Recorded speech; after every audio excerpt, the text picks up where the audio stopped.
سروت سلطانہ، مریم عثمان، جس کا مائک کھل جائے پہلے بات کر لیں. سروت. سروت کا کھل گیا. جی سروت فرمائیے.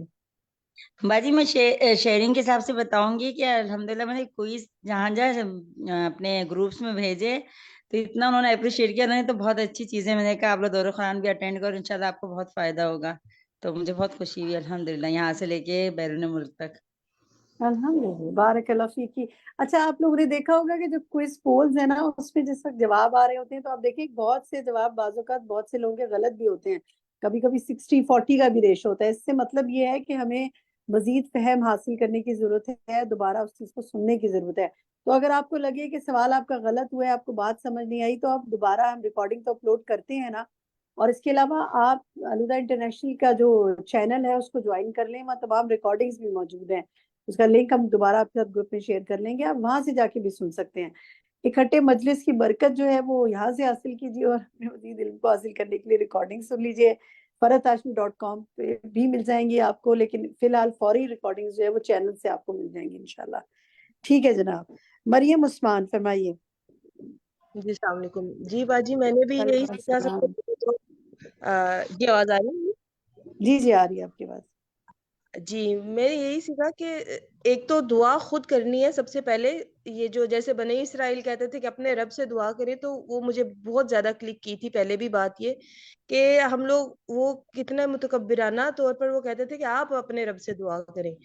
تو یہ چیز مجھے بہت زیادہ وہ کلک کی تھی، اور پھر اپنے عمل کے لیے بھی میں نے یہی سوچا کہ خوب زیادہ سے زیادہ خود دعائیں کرنی ہے، اور عمل ایسے ہے کہ لوگ ہمارے لیے دعا کریں.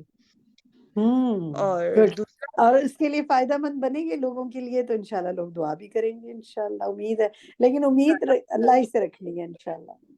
جی بالکل امید اللہ تعالیٰ سے گروپس بھی ہیں، تو وہاں پہ پھر میں نے یہ کہ جو اصل میں آڈیو وغیرہ لوگ نہیں سن پاتے ہیں، تو میں پھر بالکل شارٹ فارم میں کر کے اس کو، جو میں نے اپنے عمل کے پوائنٹس یا باتیں تھیں وہ میں نے ریکارڈ کر کے سینڈ کی، پول سینڈ کیا. بس اللہ تعالیٰ ان لوگوں کو بھی توفیق دے جو ساتھ جڑ جائیں اور وہ سیکھیں. کوشش کر رہے ہیں کہ لوگ جڑے آمین ہمارے ساتھ. آمین. بہت برکت کرے اللہ تعالیٰ آپ کی کوششوں میں، قبول فرمائے آپ کی کوششوں کو. طاہرہ سرور آپ فرمائیے، مائک کھلا ہوا ہے آپ کا. مجھے نا جو آپ لوگوں کا سوالات کا جو ہے نا وہ مجھے بہت اچھا لگا، کیونکہ اس طرح سوالات حل کرتے ہوئے ہمیں یہ پتہ چلتا ہے کہ ہمیں دین کا کتنا پتہ ہے، یا دین کی باتوں کو ہم کتنا سمجھنے لگے ہیں، یا دین کتنا سمجھ آ رہا ہے ہمیں. جزاک اللہ خیر. مجھے یہ چیز بہت پسند آئی ہے. اللہ تعالیٰ آپ کے علم میں، ہمارے علم میں اضافہ کرے. آمین. آمین. اچھا ایک بات اور کہوں گی سارے ساتھیوں سے جو جوائن کرتے جا رہے ہیں، اور آخر میں دوبارہ دہراؤں گی کہ ہو سکتا ہے اس وقت تک اور بھی جوائن کر جائیں. آپ سب کو لازمی دورہ قرآن کے گروپ میں شامل ہونا ہے. آپ میں سے ہوئے بھی ہوں گے لوگ، لیکن جو نہیں ہوئے، کیونکہ ہم جب لنک شیئر کرتے ہیں تو ادھر ادھر سے بھی ساتھیوں کو جن کو ملتا ہے وہ آ کے جوائن کرتے ہیں. پھر وہ پوچھتے ہیں کہ یہ جو چیزیں آپ شیئر کریں گے وہ کہاں ملیں گی. تو ہمارا دورہ قرآن کا جو گروپ ہے اس کو ضرور اس میں شامل ہو. ہماری ایڈمن اس کا لنک پھر سے چیٹ باکس میں شیئر کر دیں گے. تو آپ سب اس میں ہوں گے تو انشاءاللہ 30 دن تک 30 پارے جب تک ہم کریں گے بہت سی چیزیں شیئر کرتے جائیں گے انشاءاللہ. اور اب آپ دیکھیں ہم نے آپ کے ساتھ وہ بھی اس کا جو لنک شیئر کرنا شروع کیا ہے جو خلاصہ ہے مائنڈ میپ، اور اس کا بھی انشاءاللہ وہ بھی ہم روز شیئر کریں گے.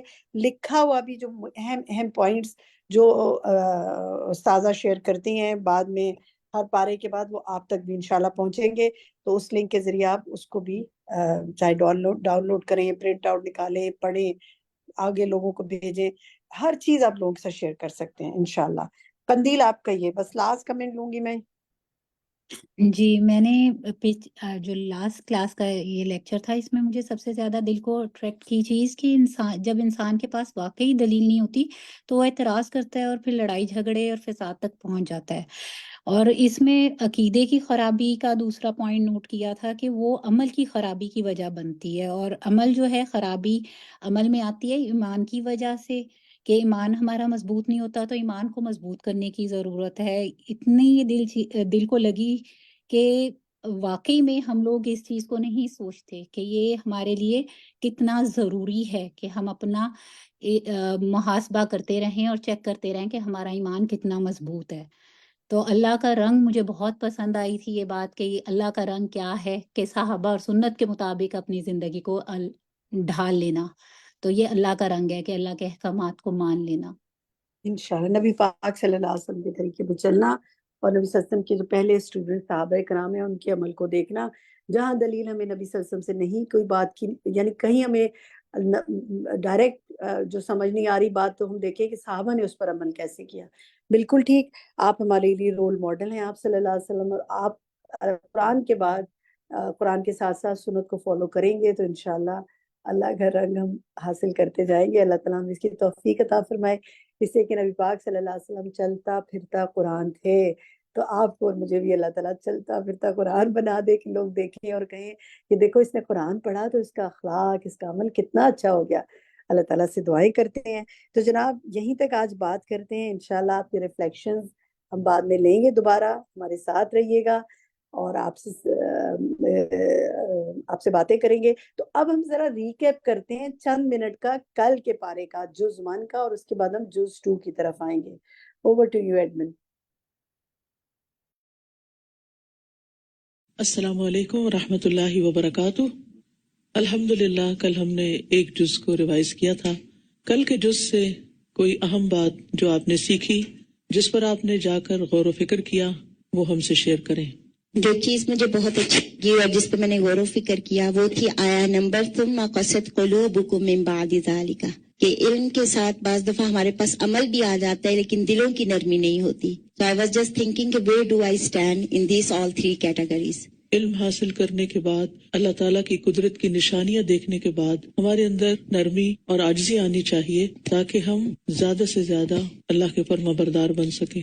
کوئی مصیبت اگر آئے ہمیں زندگی میں تو ہمیں صبر اور نماز سے مدد لینا ہے. جب کوئی مشکل آئے، تکلیف آئے تو صبر اور نماز سے مدد لینا ہے. اور جو اہم بات میں نے کی تھی وہ یہ کہ سب سے پہلے کس کا خیال آنا چاہیے، ہمیں اس کی پریکٹس کرنی ہے. اور جب سب سے پہلے کسی اور کا خیال ہے اور بعد میں اللہ تعالیٰ کا آئے تو اپنے آپ کو ملامت کرنا ہے اور دعا بھی کرنی ہے کہ یا اللہ آئندہ میں سب سے پہلے آپ ہی کے بارے میں سوچوں. جب تک ہم اپنا محاسبہ خود نہیں کریں گے، خود اپنے آپ کا جائزہ نہیں لیں گے تو اس وقت تک اصلاح نہیں ہو سکتی. ہم اللہ تعالیٰ سے دعا کرتے رہے کہ اللہ تعالیٰ ہمیں ہماری غلطیاں دکھا تاکہ ہم ان پر دنیا میں ہی توبہ کر لیں. یہ نہ ہو کہ کل قیامت کے دن وہ ہمارے اعمال نامے میں نظر آئے اور ہمیں سخت پریشانی اور پشیمانی ہو اور پھر ہم واپس پلٹنے کے قابل بھی نہ ہوں اور اپنی اصلاح بھی نہ کر سکے. آج ہمارے پاس وقت ہے، مہلت ہے، ہمیں آج ہی کچھ کر لینا چاہیے. بہت زیادہ سوال نہیں کرنے چاہیے، بال کی کھال نہیں اتارنی چاہیے، بحثوں میں نہیں پڑنا چاہیے تاکہ ہم عمل زیادہ کریں اور باتیں کم کریں. ہم سب اپنا جائزہ لیں کہ کیا ہم واقعی اللہ کی عبادت کرنے والے ہیں، ہم واقعی اس کے فرما بردار ہیں اور واقعی ہم اس کے لیے مخلص ہیں. تو عبادت، اطاعت، اسلام جو ہے نا اطاعت کا نام ہے، فرما برداری کا نام ہے، اور اخلاص. قرآن مجید کے بعض احکامات کو لینا اور بعض کو چھوڑ دینا یہ درست نہیں ہے. سارا قرآن کس نے نازل کیا ہے؟ اللہ تعالیٰ نے نازل کیا ہے. لہٰذا پھر ہماری اپنی چوائس تو نہیں رہتی نا، پھر تو اللہ ہی کی بات ہے، جو بھی وہ حکم دے، جب بھی دے، جہاں بھی دے. اللہ کے دین کی خدمت کا چھوٹا سا کام بھی محبت اور اخلاص کے ساتھ بہت بڑا بن جاتا ہے. بالکل. اور بڑے سے بڑا کام اور بڑی سے بڑی چیز اخلاص کے نہ ہونے کی وجہ سے اپنا اثر کھو دیتی ہے، اجر کھو دیتی ہے. فَلَا تَمُوتُنَّ إِلَّا وَأَنْتُمْ مُسْلِمُونَ. ہم سب نے اپنے بچوں کو بارہا یہ بات کہنی ہے، فَلَا تَمُوتُنَّ إِلَّا وَأَنْتُمْ مُسْلِمُونَ. اور ان کو یہ بھی کہنا ہے کہ آپ نے اپنے بچوں کو بھی یہی سکھا کے جانا ہے، فَلَا تَمُوتُنَّ إِلَّا وَأَنْتُمْ مُسْلِمُونَ، کہ تمہیں ہرگز موت نہ آئے مگر اس حال میں کہ تم مسلمان ہو. تازہ کل میں نے شکر کا ایک اور مطلب سیکھا. یہاں سے شکر صرف یہ نہیں ہے کہ جب آپ کو سب کچھ مل رہا ہے تو آپ ہیپی ہیں اور آپ شکر ادا کریں. شکر اس جب آپ کو وہ نہیں مل رہا جو آپ کو چاہیے، اسی پوائنٹ کے اوپر اللہ سے شکوے نہیں کرنا، سیڈ بھی نہیں ہونا، اپنی نمازیں بھی نہیں چھوڑنی، اپنی دعا بھی نہیں چھوڑنی، یہ بھی شکر ہے. جزاک اللہ خیر. نیکی کیسی بھی کریں پھر بھی دل میں ڈر ہونا چاہیے. شاباش، ویری گڈ. مجھے بے حد خوشی ہے کہ آپ لوگوں نے بہت اٹینٹیولی سنا ہے اور اس میں سے ہیرے چنے ہیں. اللہ کرے کہ یہ سب باتیں ہمیں زندگی بھر یاد رہیں اور ہماری زندگی ایک خوبصورت زندگی ہو، ہمارا اعمال نامہ خوبصورت ہو، اور ہم جب اللہ کے حضور حاضر ہوں تو اللہ ہم سے راضی ہو جائے اور ہم اس سے راضی ہوں. السلام علیکم ورحمۃ اللہ وبرکاتہ. نحمده ونصلي على رسوله الكريم اما بعد فاعوذ بالله من الشيطان الرجيم بسم الله الرحمن الرحيم رب اشرح لي صدري ويسر لي امري واحلل عقدة من لساني يفقهوا قولي الحمد لله الذي منه بدأ الحمد واليه يعود الحمد لله الذي منه بدأ كل شيء واليه يعود لا اله الا الله خالق كل شيء وهو على كل شيء وكيل۔ ہر قسم کی حمد اللہ کے لیے ہے جس کی طرف سے حمد شروع ہوتی ہے اور جس کی طرف حمد لوٹ کر جاتی ہے۔ ہر قسم کی حمد اللہ کے لیے ہے جس سے ہر چیز کا آغاز ہوتا ہے اور ہر چیز پلٹ کر اسی کی طرف جاتی ہے۔ اللہ کے سوا کوئی معبود برحق نہیں، وہ ہر چیز کا خالق ہے اور وہ ہر چیز پر کارساز ہے۔ دوسرا پارہ۔ سيقول السفهاء من الناس ما ولاهم عن قبلتهم التي كانوا عليها قل لله المشرق والمغرب يهدي من يشاء إلى صراط مستقيم وَكَذَلِكَ جَعَلْنَاكُمْ أُمَّةً وَسَطًا لِتَكُونُوا شُهَدَاءَ عَلَى النَّاسِ وَيَكُونَ الرَّسُولُ عَلَيْكُمْ شَهِيدًا وَمَا جَعَلْنَا الْقِبْلَةَ الَّتِي كُنْتَ عَلَيْهَا إِلَّا لِنَعْلَمَ مَنْ يتبع الرسول ممن ينقلب على عقبيه وإن كانت لكبيرة إلا على الذين هدى الله وما كان الله ليضيع إيمانكم إن الله بالناس لرؤوف الرحیم۔ لوگوں میں سے بے وقوف ضرور کہیں گے کس چیز نے انہیں ان کے اس قبلے سے پھیر دیا جس کی طرف یہ رخ کیا کرتے تھے۔ آپ کہہ دیجئے مشرق اور مغرب اللہ ہی کے ہیں، وہ جسے چاہتا ہے سیدھے رستے کی طرف ہدایت دیتا ہے۔ براء ابن عازب کہتے ہیں کہ رسول اللہ صلی اللہ علیہ وسلم ہجرت کر کے مدینہ پہنچے تو 16 یا 17 ماہ تک بیت المقدس کی طرف منہ کر کے نماز پڑھتے رہے۔ پھر آپ کو بیت اللہ کی طرف منہ کرنے کا حکم ہوا۔ اس پر یہود، منافقین، مشرکین سب نے اعتراضات شروع کر دیے کہ اگر وہ پہلا قبلہ درست تھا تو اسے بدلنے کی کیا ضرورت تھی، اور اگر یہ درست ہے تو اتنی دیر بیت المقدس قبلہ کیوں رہا؟ اللہ تعالیٰ نے اس کا جواب دیا کہ یہ لوگ بے وقوفی کی وجہ سے ایسی باتیں کہہ رہے ہیں۔ مشرق یا مغرب کی اپنی کوئی حیثیت نہیں کہ ان کی طرف منہ کرنا باعث ثواب ہو، بلکہ اصل چیز اللہ سبحانہ وتعالیٰ کے حکم کی فرما برداری ہے، کیونکہ مشرق و مغرب کا مالک وہی ہے۔ وہ جب چاہے جدھر چاہے منہ کر کے نماز پڑھنے کا حکم دے سکتا ہے۔ یاد رکھیے عبادت میں اصل چیز اطاعت ہے، فرما برداری ہے۔ ہمارا کام اللہ کا حکم ماننا ہے، کیونکہ صراط مستقیم وہی ہے جس کا وہ حکم دیتا ہے، مگر اس پر چلنے کی توفیق وہ جسے چاہے دیتا ہے، اور جو توفیق سے محروم ہے وہ بے وقوفی سے بیکار باتیں بناتے رہتے ہیں۔ یاد رکھیے اللہ کے حکم پر اعتراض کرنا اللہ کی نگاہ میں بے وقوفی اور جہالت ہے، اور ایسا کام وہی کرتا ہے جو بے وقوف ہو، حق سے عناد رکھتا ہو۔ جو شخص سچا مومن ہو، عقل مند ہو، جو شخص ہدایت یافتہ ہو، وہ اللہ تعالیٰ کے ہر حکم کو خوشی کے ساتھ قبول کر لیتا ہے۔ آج بھی اگر کوئی بڑے سے بڑا مفکر، بڑے سے بڑا فلاسفر، بڑے سے بڑا سائنٹسٹ اللہ کے کسی حکم پر اعتراض کرتا ہے تو وہ دراصل جہالت کا شکار ہے۔ دین کے اعتبار سے بے وقوف لوگ وہی ہوتے ہیں کہ جو اللہ کے حکم کے خلاف چلتے ہیں۔ بعض لوگ دنیا کے معاملات میں بہت مہارت رکھتے ہیں لیکن اللہ کی نگاہ میں وہ حقیر ترین ہوتے ہیں۔ حسن بصری کہتے ہیں ان میں سے کوئی شخص ایک درہم کو اپنے ناخن سے ٹھوکر مار کر اس کے وزن کو تو معلوم کر لیتا ہے اور اس میں غلطی نہیں کرتا، لیکن اس کو صحیح طرح سے نماز پڑھنا بھی نہیں آتی۔ اور ایسے لوگوں کی بے شمار مثالیں ہیں کہ جو دنیا کے کاموں میں بے حد ماہر ہیں لیکن دین کے فرائض کا ایک ادنا سا حکم بھی نہیں جانتے۔ تو ہم سب اگر اللہ کی نگاہ میں عقل مند ہونا چاہتے ہیں تو نمبر 1 دین کا علم حاصل کریں، اور نمبر 2 جب علم حاصل کریں تو پھر اللہ کے دیے ہوئے علم پر شکوک و شبہات کا شکار بھی نہ ہو اور اعتراضات بھی نہ کریں۔ وَكَذَلِكَ جَعَلْنَاكُمْ أُمَّةً وَسَطًا لِتَكُونُوا شُهَدَاءَ عَلَى النَّاسِ وَيَكُونَ الرَّسُولُ عَلَيْكُمْ شَهِيدًا، اور اسی طرح ہم نے تمہیں میانہ رو امت بنا دیا تاکہ تم لوگوں پر گواہ ہو جاؤ اور رسول تم پر گواہ ہوں، اور جس قبلے پر آپ تھے اسے ہم نے اس لیے مقرر کیا تھا تاکہ ہم معلوم کریں کہ کون اس رسول کی پیروی کرتا ہے۔ یعنی یہ تبدیلی کس لیے تھی؟ تبدیلی ایک مشکل کام ہوتا ہے، لیکن تبدیلی کی ایک وجہ تھی کہ یہ ٹیسٹ کرنا تھا، ایک امتحان لینا تھا کہ رسول کی پیروی کون کرتا ہے، رسول کی بات کون مانتا ہے، اس کے برعکس جو اپنی ایڑیوں کے بل پھر جاتا ہے۔ اور بے شک یہ تبدیلی بہت بھاری تھی، بے شک یہ بات بہت بھاری تھی، مگر ان لوگوں پر نہیں جنہیں اللہ نے ہدایت بخشی، اور اللہ ایسا نہیں کہ تمہارا ایمان ضائع کر دے، بے شک اللہ تو لوگوں پر بہت شفقت کرنے والا، نہایت رحم کرنے والا ہے۔ امت وسط کا ایک اہم کام بتایا جا رہا ہے۔ امت وسط امت مسلمہ ہے۔ وسط کا معنی ہوتا ہے درمیانہ، اور افضل چیز کو بھی وسط کہہ دیتے ہیں کیونکہ درمیانی چیز، درمیانی راہ سب سے بہتر ہوتی ہے، اور یہاں مراد بہترین امت، یعنی اے امت محمد صلی اللہ علیہ وسلم، ہم نے تمہیں امت وسط بنایا ہے، چنی ہوئی امت بنایا ہے، اور تمہارا کام ہے لوگوں پر گواہی دینا۔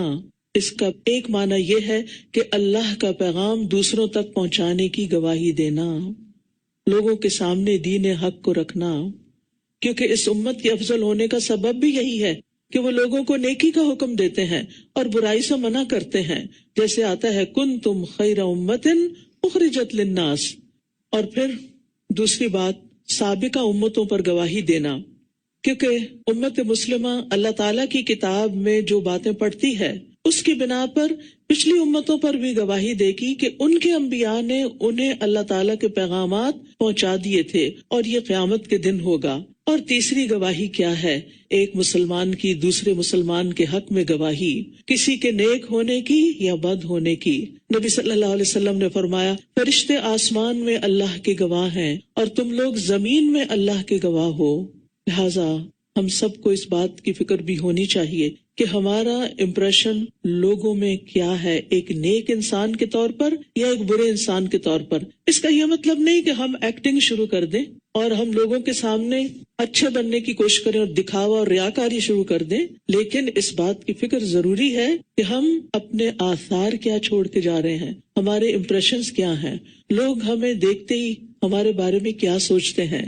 اور پھر یہاں رسول صلی اللہ علیہ وسلم کی اتباع کا وجوب بھی پتہ چلتا ہے، لِنَعْلَمَ مَن يَتَّبِعُ الرَّسُولَ، کیونکہ آپ کی اطاعت کرنے والے، آپ کا اتباع کرنے والے اللہ کے محبوب بندے ہوتے ہیں۔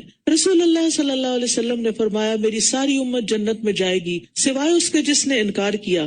صحابہ نے عرض کیا یا رسول اللہ انکار کون کرے گا؟ آپ صلی اللہ علیہ وسلم نے فرمایا جو میری اطاعت کرے گا وہ جنت میں داخل ہوگا، اور جو میری نافرمانی کرے گا تو تحقیق اس نے انکار کیا۔ اور پھر یہاں اللہ سبحانہ و تعالیٰ کی آیت کے آخر میں 2 صفات بیان ہوئی ہیں، رؤوف رحیم۔ الرؤوف کا معنی ہے شفقت کرنے والا، اور یہ رحیم سے زیادہ مبالغے والا ہے، یعنی انتہائی مہربان اور رحمت فرمانے والا، بندوں پر ان کی طاقت سے زیادہ بوجھ نہ ڈالنے والا، اپنے بندوں پر نہایت شفیق اور رحیم۔ پھر فرمایا قد نرا تقلب وجهك في السماء، ہم آپ کے چہرے کا بار بار آسمان کی طرف پلٹنا دیکھ رہے ہیں، سو ہم ضرور آپ کو اسی قبلے کی طرف پھیر دیں گے جسے آپ پسند کرتے ہیں۔ وہ کون سا قبلہ تھا جسے آپ پسند کرتے تھے؟ بیت اللہ۔ تو آپ اپنا چہرہ مسجد حرام کی طرف پھیر لیں، اور تم جہاں کہیں ہو نماز میں بس اسی کی طرف اپنے چہرے کو پھیر لو۔ اور بے شک جن لوگوں کو کتاب دی گئی ہے وہ خوب جانتے ہیں کہ یقیناً ان کے رب کی طرف سے یہی حق ہے، اور اللہ ان اعمال سے ہرگز غافل نہیں جو یہ کرتے ہیں۔ تو اس سے یہ پتہ چلتا ہے کہ نماز کی ادائیگی کے لیے قبلے کو فالو کرنا ضروری ہے، اور جب قبلہ معلوم نہ ہو سکے تو پھر کیا کریں؟ سفر میں جیسے کشتی میں بیٹھے ہیں یا جہاز میں بیٹھے ہیں یا کسی ایسی جگہ پر ہیں کہ جہاں کوئی کلو ہی نہیں ہے، کہ آج کل کے دور میں تو خیر یہ مشکل نہیں رہی، لیکن پہلے زمانے میں تو لوگوں کے پاس آئی فون نہیں تھے کہ وہ جہاں بیٹھے جھٹ سے قبلہ معلوم کر لیں۔ تو اس صورت میں فَأَيْنَمَا تُوَلُّوا فَثَمَّ وَجْهُ اللَّهِ، جدھر بھی منہ آئے پھر نماز پڑھ لو۔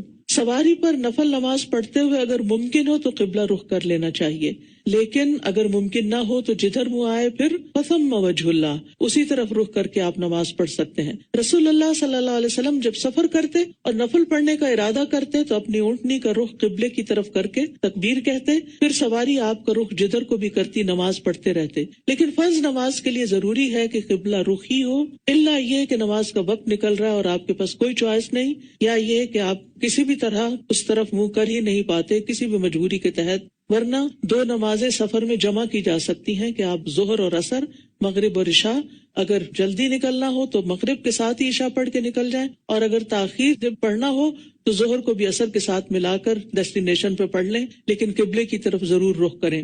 پھر فرمایا، اور اگر آپ ان اہل کتاب کے پاس ہر طرح کی نشانی لے آئیں تب بھی یہ آپ کے قبلے کی پیروی نہیں کریں گے اور نہ آپ ان کے قبلے کی پیروی کرنے والے ہیں، یہیں سے دونوں امتیں الگ الگ ہو گئیں، اور نہ ان میں سے کوئی کسی دوسرے کے قبلے کی پیروی کرنے والا ہے، یعنی نہ یہودی عیسائیوں کے اور نہ عیسائی یہودیوں کے قبلے کی پیروی کرنے والے ہیں۔ اور اگر علم آ جانے کے بعد آپ نے ان کی خواہشات کی پیروی کی تو بلا شبہ تب آپ ظالموں میں شمار ہوں گے، یعنی آپ کو اللہ نے علم دیا بذریعہ وحی، لہٰذا اب آپ ان کی خواہشات اور ان کی مرضی پر نہیں چلیں گے۔ الذین آتیناہم الکتاب یعرفونہ کما یعرفون ابناءہم، جن لوگوں کو ہم نے کتاب دی وہ آپ کو اس طرح پہچانتے ہیں جیسے وہ اپنے بیٹوں کو پہچانتے ہیں، اور بے شک ان میں سے ایک فریق لازماً حق کو چھپاتا ہے حالانکہ وہ جانتے ہیں۔ الحق من ربک فلا تکونن من الممترین، یہ حق آپ کے رب کی طرف سے ہے لہٰذا آپ ہرگز شک کرنے والوں میں سے نہ ہوں۔ کیا نعوذ باللہ نبی صلی اللہ علیہ وسلم کو کوئی شک تھا؟ ایسا نہیں، بعض باتیں آپ کو سنا کر کہیں ہمیں جاتی ہیں، اور دوسری بات یہ ہے کہ عمومی طور پر ہم لوگوں کے ساتھ مسئلہ کیا ہوتا ہے، جب کسی بات کا بہت زیادہ پروپیگنڈا ہونے لگے، جب ایک طوفان برپا ہو جائے اور ہر شخص ایک ہی بات کہنے لگے، جیسے قبلے کی تبدیلی کے وقت ہر طرف ایک ہلچل مچ گئی تھی، کیونکہ چینج از ڈیتھ، لوگوں کے لیے چینج کو ایکسپٹ کرنا آسان نہیں ہوتا، لیکن مومن کا ٹیسٹ یہی ہوتا ہے کہ جب اللہ تعالیٰ کا حکم آئے، آپ سخت مصروف ہیں، اذان ہو گئی، اب آپ کو اپنا کام چھوڑ کر نماز پڑھنی ہے، یہ آپ کے لیے ایک چینج ہوتا ہے، یہ مشکل ہوتا ہے، لیکن یہی آپ کے ایمان کا امتحان ہوتا ہے۔ اور ایسے ہی بہت سے امتحان ہمیں اپنے مثلاً اٹائر کو چینج کرنا ہے، اپنے بزنس کو چینج کرنا ہے، اپنے لائف سٹائل کو چینج کرنا ہے، چاہے دنیاوی اعتبار سے ہو چاہے دینی اعتبار سے، ایک مشکل کام ہے۔ تو جب حق سامنے آ جائے تو پھر تعویلیں تو نہیں، پھر شک تو نہیں، پھر شبہات تو نہیں، پھر تو بس اطاعت ہی اطاعت ہے، اور یہی جنت کی قیمت ہے کہ کون اپنی مرضی پہ چلتا ہے اور کون رب کی رضا پہ راضی ہوتا ہے۔ پھر فرمایا وَلِكُلٍّ وِجْهَةٌ هُوَ مُوَلِّيهَا فَاسْتَبِقُوا الْخَيْرَاتِ، اور ہر ایک کے لیے ایک سمت ہے، ہر شخص کسی نہ کسی ڈائریکشن کو فالو کر رہا ہے جدھر وہ رخ کرتا ہے، تو لہٰذا تم نیکیوں میں سبقت کرو، جہاں کہیں بھی تم ہوگے اللہ تم سب کو لے آئے گا، بے شک اللہ ہر چیز پر خوب قدرت رکھنے والا ہے۔ یہاں ہمیں نیک کاموں کی طرف جلدی کرنے اور آگے بڑھنے کا حکم دیا جا رہا ہے، یعنی جلدی سے مراد ہیپیزڈلی صرف تیزی دکھانا نہیں ہے، اس سے مراد یہ کہ اس کو کامل طریقے پر کرنا اور اس کو پایہ تکمیل تک بھی پہنچانا، لیکن نیک کاموں میں سستی نہیں کرنی، تاخیر نہیں کرنی، پیچھے نہیں رہنا، کیونکہ جو دنیا میں نیکی میں سبقت لے جائے گا وہ آخرت میں جنتوں کی طرف بھی جلدی جائے گا، سبقت لے جائے گا، آگے جائے گا۔ والسابقون السابقون اولئک المقربون فی جنات النعیم ثلۃ من الاولین وقلیل من الاخرین، اور جو پہل کرنے والے ہیں وہی آگے بڑھنے والے ہیں، یہی مقرب لوگ ہیں جو نعمتوں والے باغوں میں ہوں گے، پہلوں میں سے بہت ہوں گے اور پچھلوں میں سے کم۔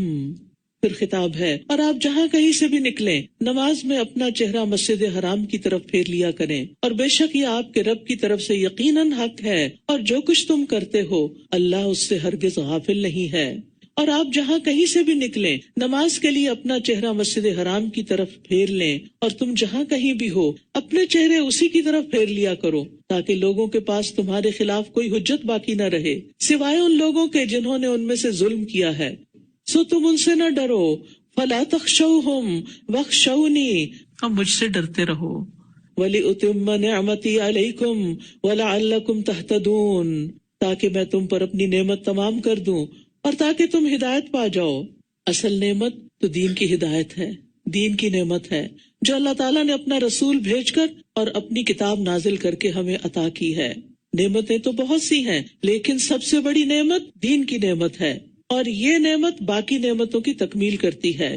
ورنہ نعمتیں کتنی ہیں آپ گن نہیں سکتے. کما ارسلنا فیکم رسولا منکم یتلو علیکم آیاتنا ویزکیکم ویعلمکم الکتاب والحکمت ویعلمکم ما لم تکونوا تعلمون. جیسا کہ ہم نے تمہارے درمیان تم ہی میں سے ایک رسول بھیجا ہے جو تم پر ہماری آیات کی تلاوت کرتا ہے اور تمہارا تزکیہ کرتا ہے اور تمہیں کتاب و حکمت کی تعلیم دیتا ہے اور تمہیں وہ کچھ سکھاتا ہے جو تم نہیں جانتے تھے. اور یہاں پر آپ دیکھیے کہ نعمتوں کا ذکر ہو رہا تھا نا، تو پھر نعمتوں میں سے بڑی نعمتیں کیا ہیں؟ کون سی نعمت؟ رسول اللہ صلی اللہ علیہ وسلم کا آنا اور آپ کا ہم پر آیات کی تلاوت کرنا، تزکیہ کرنا، کتاب اور حکمت کی تعلیم دینا. یہ نعمتیں ہیں، اور اس وقت جو آپ کو مل رہا ہے یہ بھی کیا ہے؟ ایک نعمت ہے. اس پر ہمیں کیا کرنا ہے؟ شکر ادا کرنا ہے. اور شکر کا فائدہ کیا ہے کہ اللہ تعالیٰ اس نعمت میں اور اضافہ فرماتا ہے. پھر اس نعمت کے حصول میں رکاوٹیں نہیں آتی. لہٰذا جب نعمت ملے تو کیا کرو؟ وَاذْكُرُونِي أَذْكُرْكُمْ وَاشْكُرُوا لِي وَلَا تَكْفُرُونَ. بس تم مجھے یاد کرو، میں تمہیں یاد کروں گا، اور تم میرا شکر ادا کرو اور میری ناشکری نہ کرو. وَاذْكُرُونِي یعنی میں نے اپنے رسول اور قرآن کے ذریعے سے نعمت پوری کرنے کا انعام تم پر کیا، لہٰذا تم پر لازم ہے کہ اب تم مجھے یاد رکھو، مجھے مت بھولو. ذکر کا معنی یاد کرنا بھی ہے، دل سے بھی اور عمل سے بھی، اور یہ نسیان کی ضد ہے. ذکر کرنے والے سے اللہ کا وعدہ کیا ہے کہ اللہ بھی اس کو یاد کرے گا، اللہ بھی اس کا ذکر کرے گا. نبی صلی اللہ علیہ وسلم نے فرمایا، حدیث قدسی ہے، بس اگر وہ مجھے اپنے نفس میں یاد کرے تو میں بھی اسے اپنے نفس میں یاد کرتا ہوں، اور اگر مجھے بھری محفل میں یاد کرے تو میں اسے اس سے بہتر محفل میں یاد کرتا ہوں. ہم اس وقت کیسے ذکر کر رہے ہیں؟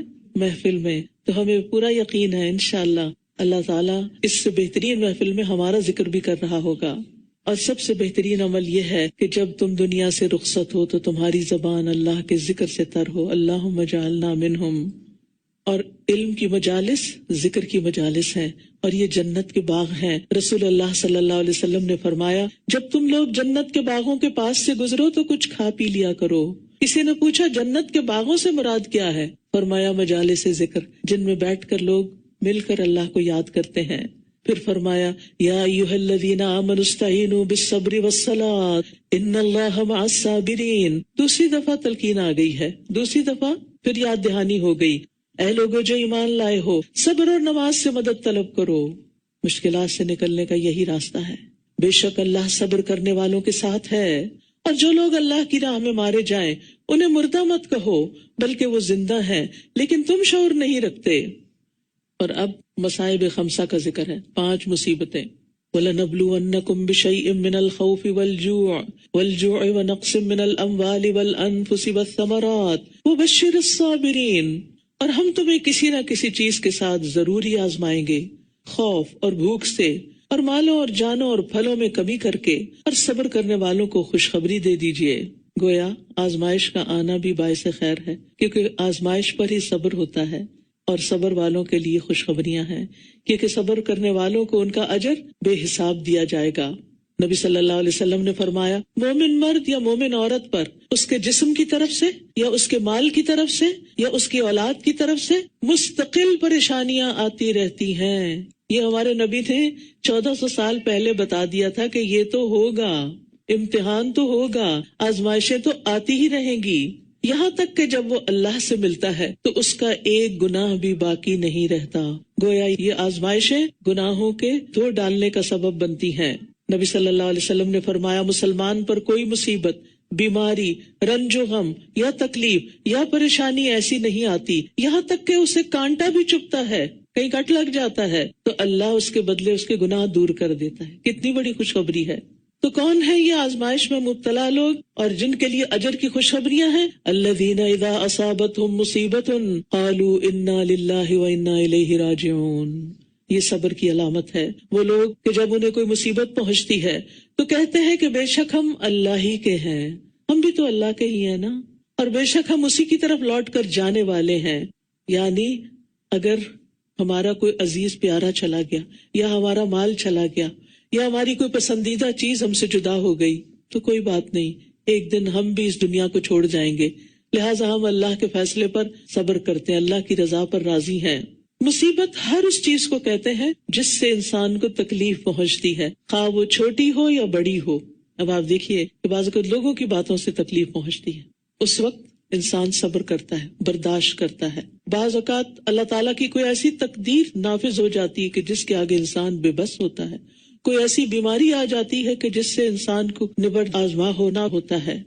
تو ایسی صورت میں انسان کے لیے اگر اللہ کی رضا پہ وہ راضی ہے تو بہت بڑی خوشخبری ہے۔ لہٰذا تکلیف پہنچتے ہی، کسی بھی قسم کی تکلیف، ہم نے اس کو صرف مخصوص کر لیا فوتگی کے ساتھ، یہ صرف فوت ہونے کے لیے نہیں ہے، یہ کسی بھی تکلیف، جان مال پھلوں کی کسی طرح کی بھی کمی۔ سعید بن جبیر کہتے ہیں یہ کلمات ہمارے نبی صلی اللہ علیہ وسلم سے پہلے کسی کو نہیں دیے گئے تھے، اگر یعقوب علیہ السلام یہ کلمات جانتے ہوتے تو یا اسفا علی یوسف نہ کہتے بلکہ انا للہ پڑھتے۔ تو مصیبت کے وقت انسان کے 4 مقامات ہوتے ہیں۔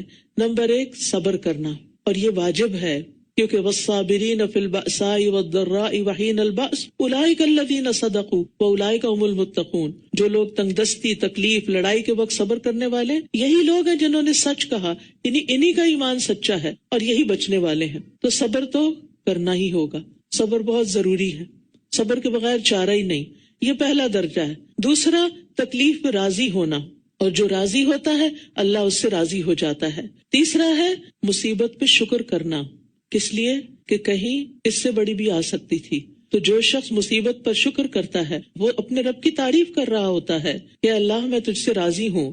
اور چوتھے مصیبت پہ ناراض نہ ہونا، اللہ سے ناراض ہونا کبیرہ گناہ ہے، لہذا کبھی یہ نہ کہے وائے می، میرے اوپر ہی کیوں مشکل آ گئی، ہم ہی پر کیوں آزمائشیں آ رہی ہیں، ہم ہی کیوں آزمائے جا رہے ہیں۔ نہیں، آپ تو چن لیے گئے ہیں۔ اس لیے کوئی ایسا جسر شو نہیں کرنا کہ جس سے اللہ تعالیٰ ناراض ہو، کوئی اللہ کی ناراضگی والا کام بھی نہیں کرنا، جیسے رخسار پیٹنا، کپڑے پھاڑنا، جاہلیت والی باتیں کرنا، ان باتوں سے اللہ تعالیٰ ناراض ہوتا ہے۔ اور جو صبر کرے اولئک علیہم صلوات من ربہم ورحمہ واولئک ھم المہتدون، یہی وہ لوگ ہیں جن پر ان کے رب کی طرف سے نوازشیں اور رحمت ہے، اور یہی لوگ ہدایت یافتہ ہیں۔ تو صبر کرنے والوں کو 3 نعمتیں ملتی ہیں۔ نمبر 1 رب کی مہربانیاں، نمبر 2 اس کی بہت بڑی رحمت، اور نمبر 3 ہدایت یافتہ ہونے کی سند کہ تم ہدایت پر ہو۔ اب ہم سب جانچ سکتے ہیں کہ کیا ہم ہدایت پہ ہیں یا نہیں۔ اگر یہ ٹریٹس ہمارے اندر ہیں تو ہدایت پر ہیں، اور جو صبر نہیں کرتے انہیں کچھ بھی حاصل نہیں ہوتا، نہ ان کی مصیبت ٹلتی ہے اور نہ آخرت میں ان کے لیے کوئی اجر ہے اور نہ رب کی رضا۔ تو صبر کرنے والوں کی مشقت کم ہے، اجر زیادہ ہے۔ بے صبری کرنے والوں کی مشقت بھی بہت ہے، وہ مسلسل تکلیف میں رہتے ہیں۔ صابرین کو اللہ کی مدد ملتی ہے، النصر مع الصبر، اللہ کا ساتھ ملتا ہے۔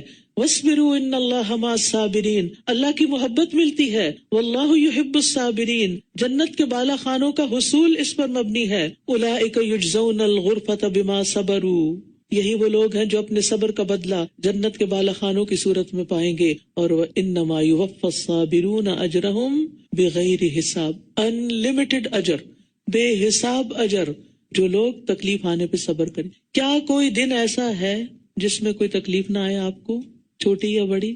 تو ان تکلیفوں پر ہائے، شور، چیخنا، چلانا، موڈ آف کر لینا، بات کرنا چھوڑ دینا، اور لوگوں سے شکوے اور اللہ سے شکوے، کیا اس سے مصیبتیں ختم ہو جائیں گی؟ زندگی تو ہے ہی امتحان کے لیے، لہٰذا صبر کرنا سیکھیے اور صبر مانگیے۔ من یتصبر یصبرہ اللہ، جو صبر کرے گا اللہ اس کو صبر دے دے گا۔ اور صبر کی مثال حضرت ہاجرہ ہیں، جنہوں نے ایسے آثار چھوڑے کہ آج بھی لوگ ان پہ رواں دواں ہیں۔ ان آثار میں سب سے بڑی نشانی ان کا صفا مروہ میں دوڑنا صبر کے ساتھ۔ ان الصفا والمروہ من شعائر اللہ، بے شک صفا اور مروہ اللہ کی نشانیوں میں سے ہیں۔ تو جو کوئی اس گھر کا حج یا عمرہ کرے تو اس پر کچھ گناہ نہیں کہ ان دونوں کے درمیان چکر لگائے، اور جو کوئی خوشی سے نیکی کرے تو بے شک اللہ قدردان ہے، خوب علم رکھنے والا ہے۔ اللہ سبحانہ وتعالیٰ کے ناموں میں سے ایک نام الشاکر اور ایک الشکور بھی ہے۔ اس کا معنی کیا ہے کہ بہت زیادہ قدردانی کرنے والا، تھوڑی سی محنت پر بہت زیادہ اجر دینے والا، قلیل عبادت پر عظیم درجات دینے والا، دنیا کے تھوڑے سے عرصے میں عبادت کرنے پر آخرت کی لامحدود نعمتیں عطا کرنے والا۔ اللہ تعالیٰ عمل کے بدلے اجر دیتے ہیں، اس لیے اس کو شکر کہا گیا ہے۔ وہ تھوڑے سے عمل کی بھی قدردانی کرتا ہے. ان الذین یکتمون ما انزلنا من البینات والہدی، لیکن اس کے برعکس جو اللہ کی نعمت دین کی قدر نہیں کرتے اور حق کو چھپاتے، ان کا انجام کیا ہے؟ بے شک وہ لوگ جو ہماری نازل کردہ واضح آیات اور ہدایت کو چھپاتے ہیں اس کے بعد کہ ہم نے اس کو اپنی کتاب میں لوگوں کے لیے کھول کر بیان کر دیا ہے، ایسے ہی لوگوں پر اللہ لعنت کرتا ہے اور سب لعنت کرنے والے بھی ان پر لعنت کرتے ہیں. علماء یہود کے بارے میں یہ بات کہی گئی کہ جنہوں نے نبی صلی اللہ علیہ وسلم کو پہچان کر بھی ان کے نبی ہونے کی گواہی نہیں دی. اور اس میں ہم سب کے لیے بھی ایک بہت بڑا سبق ہے کہ حق بات کو چھپانا نہیں، کسی کے ڈر سے، کسی کے خوف سے. الا الذین تابوا واصلحوا وبینوا، مگر وہ لوگ جنہوں نے توبہ کی اور اصلاح کر لی اور کھول کر بیان کر دیا، تو یہی لوگ ہیں جن کی توبہ میں قبول کرتا ہوں اور میں بہت توبہ قبول کرنے والا، نہایت رحم کرنے والا ہوں. اللہ سبحانہ تعالیٰ کی ایک اور صفت، ایک اور نام التواب بھی ہے، بہت زیادہ توبہ قبول کرنے والا. یعنی جو بندہ بھی اپنے گناہوں پر نادم ہو کر اس کے احکام کی پیروی کرتا ہے تو اللہ تعالیٰ بھی اپنی رحمت کے ساتھ اس کی طرف رجوع فرماتے ہیں. جو وعدے بھی اللہ نے اپنے بندوں سے کیے ہیں وہ ان کی خلاف ورزی نہیں کرتا. نہ صرف یہ کہ توبہ قبول کرتا ہے بلکہ توبہ کی توفیق بھی دیتا ہے اور توبہ کرنے کے الفاظ بھی سکھاتا ہے کہ توبہ کرو کیسے، اس کی تعلیم بھی دیتا ہے. پھر فرمایا ان الذین کفروا وماتوا وهم کفار اولئک علیہم لعنۃ اللہ والملائکۃ والناس اجمعین، بے شک وہ لوگ جنہوں نے کفر کیا اور وہ کفر ہی کی حالت میں مر گئے، ایسے ہی لوگوں پر اللہ کی اور فرشتوں کی اور سب انسانوں کی لعنت ہے. خالدین فیہا، وہ ہمیشہ اسی لعنت میں رہنے والے ہیں. لا یخفف عنہم العذاب، نہ تو ان سے عذاب ہلکا کیا جائے گا، ولا هم ینظرون، اور نہ ہی وہ مہلت دیے جائیں گے. کفر کی حالت میں مرنا انسان کے لیے بہت بڑی بدقسمتی کی بات ہے. پھر فرمایا وَإِلَٰهُكُمْ إِلَٰهٌ وَاحِدٌ لَا إِلَٰهَ إِلَّا هُوَ الرَّحْمَٰنُ الرَّحِيمُ، اور تم سب کا معبود ایک ہی معبود ہے، اس کے سوا کوئی معبود نہیں، وہ بہت مہربان نہایت رحم کرنے والا ہے. وہ ایسا معبود ہے کہ جو تم پر مہربان بھی ہے. تو اللہ سبحانہ تعالیٰ الرحمن بھی ہے، الرحیم بھی ہے.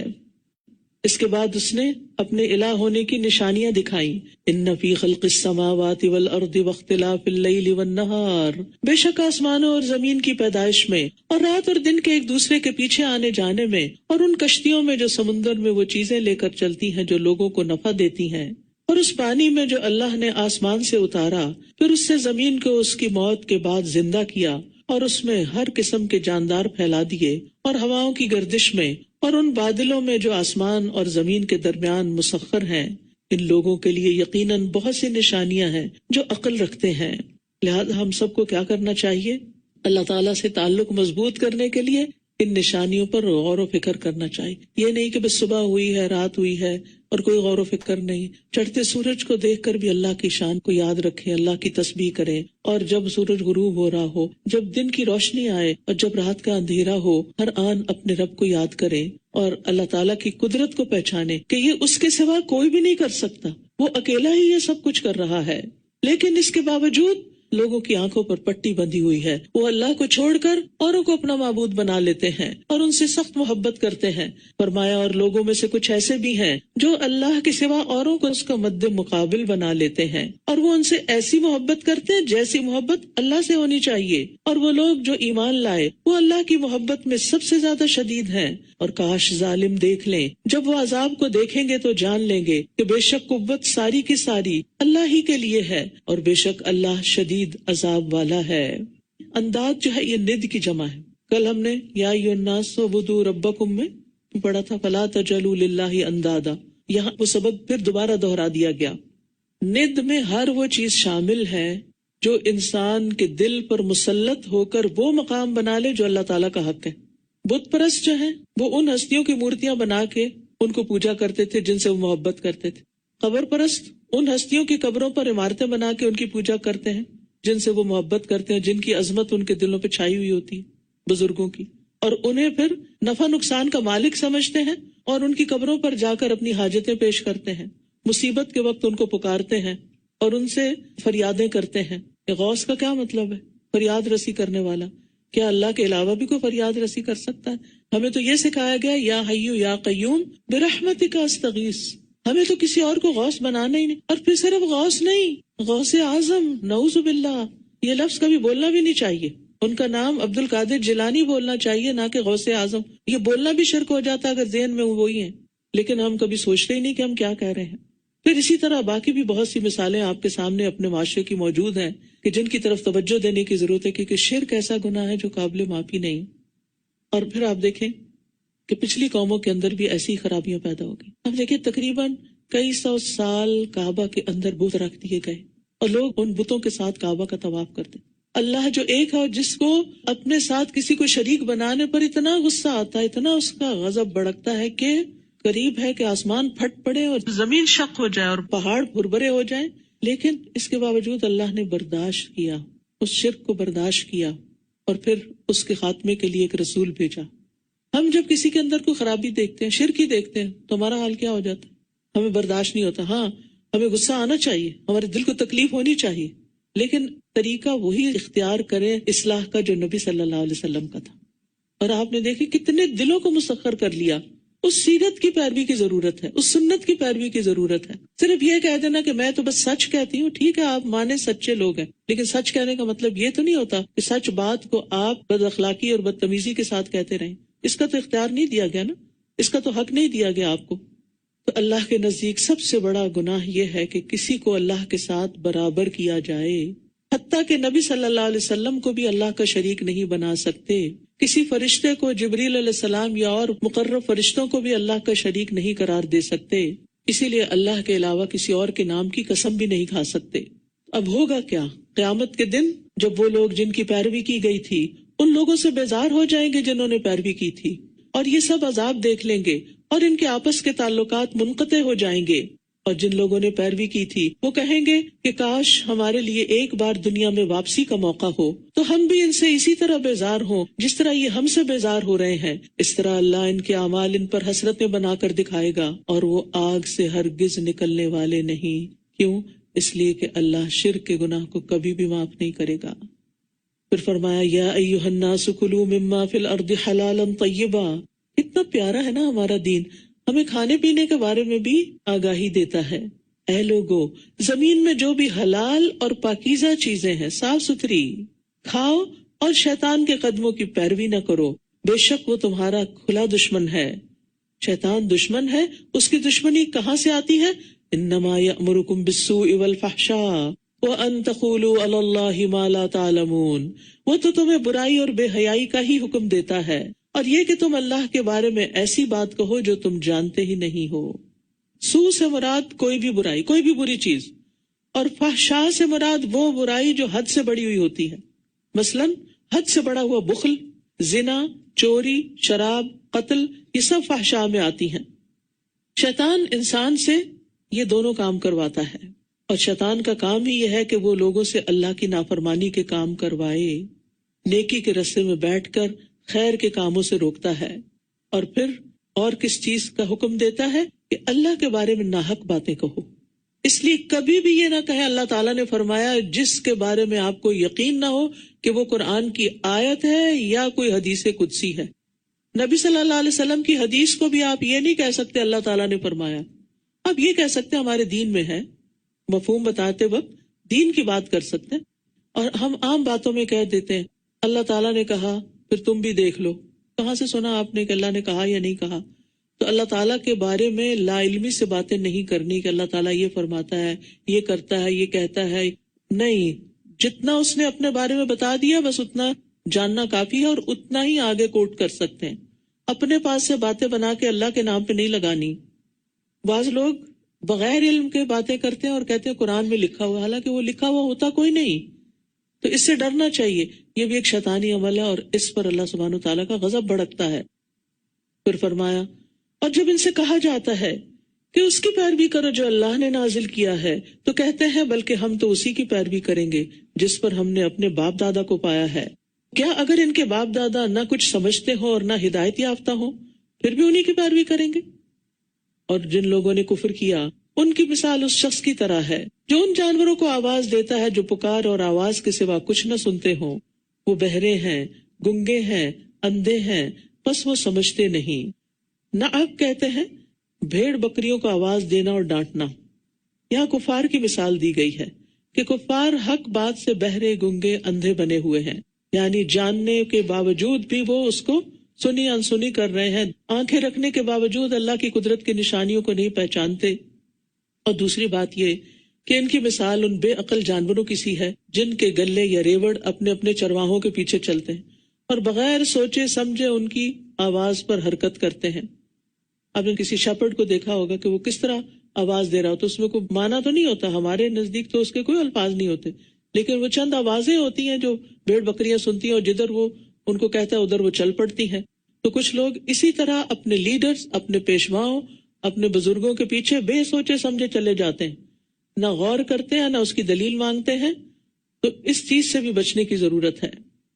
یعنی جب آپ کسی کا کوئی لیکچر سنیں، کوئی خطبہ سنیں اور کوئی بات آپ کو ایسی لگے کہ جو درست معلوم نہیں ہوتی تو آپ دلیل لیں، آنکھیں بند کر کے کسی کی بھی پیروی نہ کریں. یا ایھا الذین آمنوا کلوا من طیبات ما رزقناکم واشکروا للہ ان کنتم ایاہ تعبدون. اے لوگوں جو ایمان لائے ہو، جو پاکیزہ چیزیں ہم نے تمہیں عطا کی ہیں ان میں سے کھاؤ اور اللہ کا شکر ادا کرو اگر تم واقعی اسی کی عبادت کرتے ہو. پھر حکم آ گیا، ایمان کا تقاضا ہے کیا؟ نمبر 1، پاکیزہ چیزیں کھاؤ جو ہم نے رزق دی ہیں تمہیں، اللہ کا رزق ہے، اس میں سے پاکیزہ کا انتخاب کرو. کھانے کے بعد کیا کرو؟ شکر ادا کرو. یہ شکر کیا ہے؟ یہ عبادت کی ایک بہترین قسم ہے. حدیث میں آتا ہے کہ جب کوئی شخص پانی کا گھونٹ پیتا ہے یا لقمہ کھاتا ہے اور اس کے بعد الحمدللہ کہتا ہے تو اس کے لیے اس پر بھی اجر لکھ دیا جاتا ہے. ابراہیم نخعی کہتے ہیں کھانے کا شکر یہ ہے کہ جب کھانا کھایا جائے تو اللہ کا نام لیا جائے، بسم اللہ، اور جب فارغ ہو تو اللہ کی تعریف کریں. نبی صلی اللہ علیہ وسلم نے فرمایا کھانا کھا کر شکر ادا کرنے والا صابر روزہ دار کا درجہ پا لیتا ہے. گویا آپ نے آج روزہ رکھ کے افطار کیا. طیب کھانا اور شکر ادا کرنا یہ عبادت ہے. انما حرم علیکم المیتۃ والدم ولحم الخنزیر وما اہل بہ لغیر اللہ. اس نے تو تم پر صرف مردار اور خون اور سور کا گوشت حرام کیا ہے، اور جس چیز پر اللہ کے سوا کسی اور کا نام پکارا جائے، پھر جو مجبور کر دیا جائے، نہ تو وہ خواہش رکھنے والا ہو اور نہ ہی حد سے بڑھنے والا، تو اس پر کوئی گناہ نہیں. بے شک اللہ بہت بخشنے والا، نہایت رحم کرنے والا ہے. بے شک جو لوگ اس ہدایت کو چھپاتے ہیں جو اللہ نے کتاب میں نازل کی ہے اور اس کے بدلے تھوڑی سی قیمت لے لیتے ہیں، یہ لوگ اپنے پیٹوں میں محض آگ بھر رہے ہیں. ایسے لوگوں سے اللہ قیامت کے دن نہ کلام کرے گا اور نہ ان کو پاک کرے گا، اور ان کے لیے دردناک عذاب ہے. تو اس سے پتہ چلتا ہے کہ دنیا کے مفاد کی خاطر دین کو فروخت نہیں کرنا چاہیے. اولئک الذین اشتروا الضلالۃ بالہدی والعذاب بالمغفرہ فما اصبرهم علی النار. یہی وہ لوگ ہیں جنہوں نے ہدایت کے بدلے میں گمراہی اور مغفرت کے بدلے میں عذاب خریدا ہے، بس کتنا صبر ہے ان کا آگ پر. ہدایت کی بات چھوڑ کر گمراہی کی طرف چلے جانا اور مغفرت کے کاموں کو چھوڑ کر عذاب والے کاموں کو اختیار کرنا انتہائی ناسمجھی کی علامت ہے. فرمایا یہ اس لیے ہے کہ اللہ نے حق کے ساتھ کتاب نازل فرمائی، اور جن لوگوں نے اس کتاب میں اختلاف کیا یقیناً وہ ضد میں حق سے دور جا پڑے ہیں. لیس البر ان تولوا وجوہکم قبل المشرق والمغرب ولکن البر من آمن باللہ والیوم الآخر والملائکۃ والکتاب والنبیین وآتى المال على حبه ذوي القربى واليتامى والمساكين وابن السبيل والسائلين وفي الرقاب وأقام الصلاة وآتى الزكاة والموفون بعهدهم إذا عاهدوا والصابرين في البأساء والضراء وحين البأس أولئك الذين صدقوا وأولئك هم المتقون. قرآن مجید کی آیت نہایت جامع آیت ہے، اسے آیت البر کہا جاتا ہے. اس میں عقائد، عبادات اور نیکی کے باقی کاموں کو جمع کر دیا گیا ہے. سفیان ثوری اس آیت کے بارے میں کہتے ہیں کہ اس آیت میں نیکی کی تمام انواع و اقسام کو بیان کر دیا گیا ہے. ابن کثیر کہتے ہیں ثوری رحمہ اللہ نے سچ فرمایا، جو شخص اس آیت میں موجود نیکیوں سے متصف ہو گیا گویا وہ سارے کا سارا اسلام میں داخل ہو گیا. وہ حکم آیا نا یا ایھا الذین آمنوا ادخلوا فی السلم کافہ، اس نے تمام نیکیوں کو اپنا لیا. لہٰذا ان میں سے ایک ایک نیکی کو آپ نے نوٹ کرنا ہے اور اپنا جائزہ لینا ہے کہ کیا میرے اندر یہ چیزیں ہیں یا نہیں.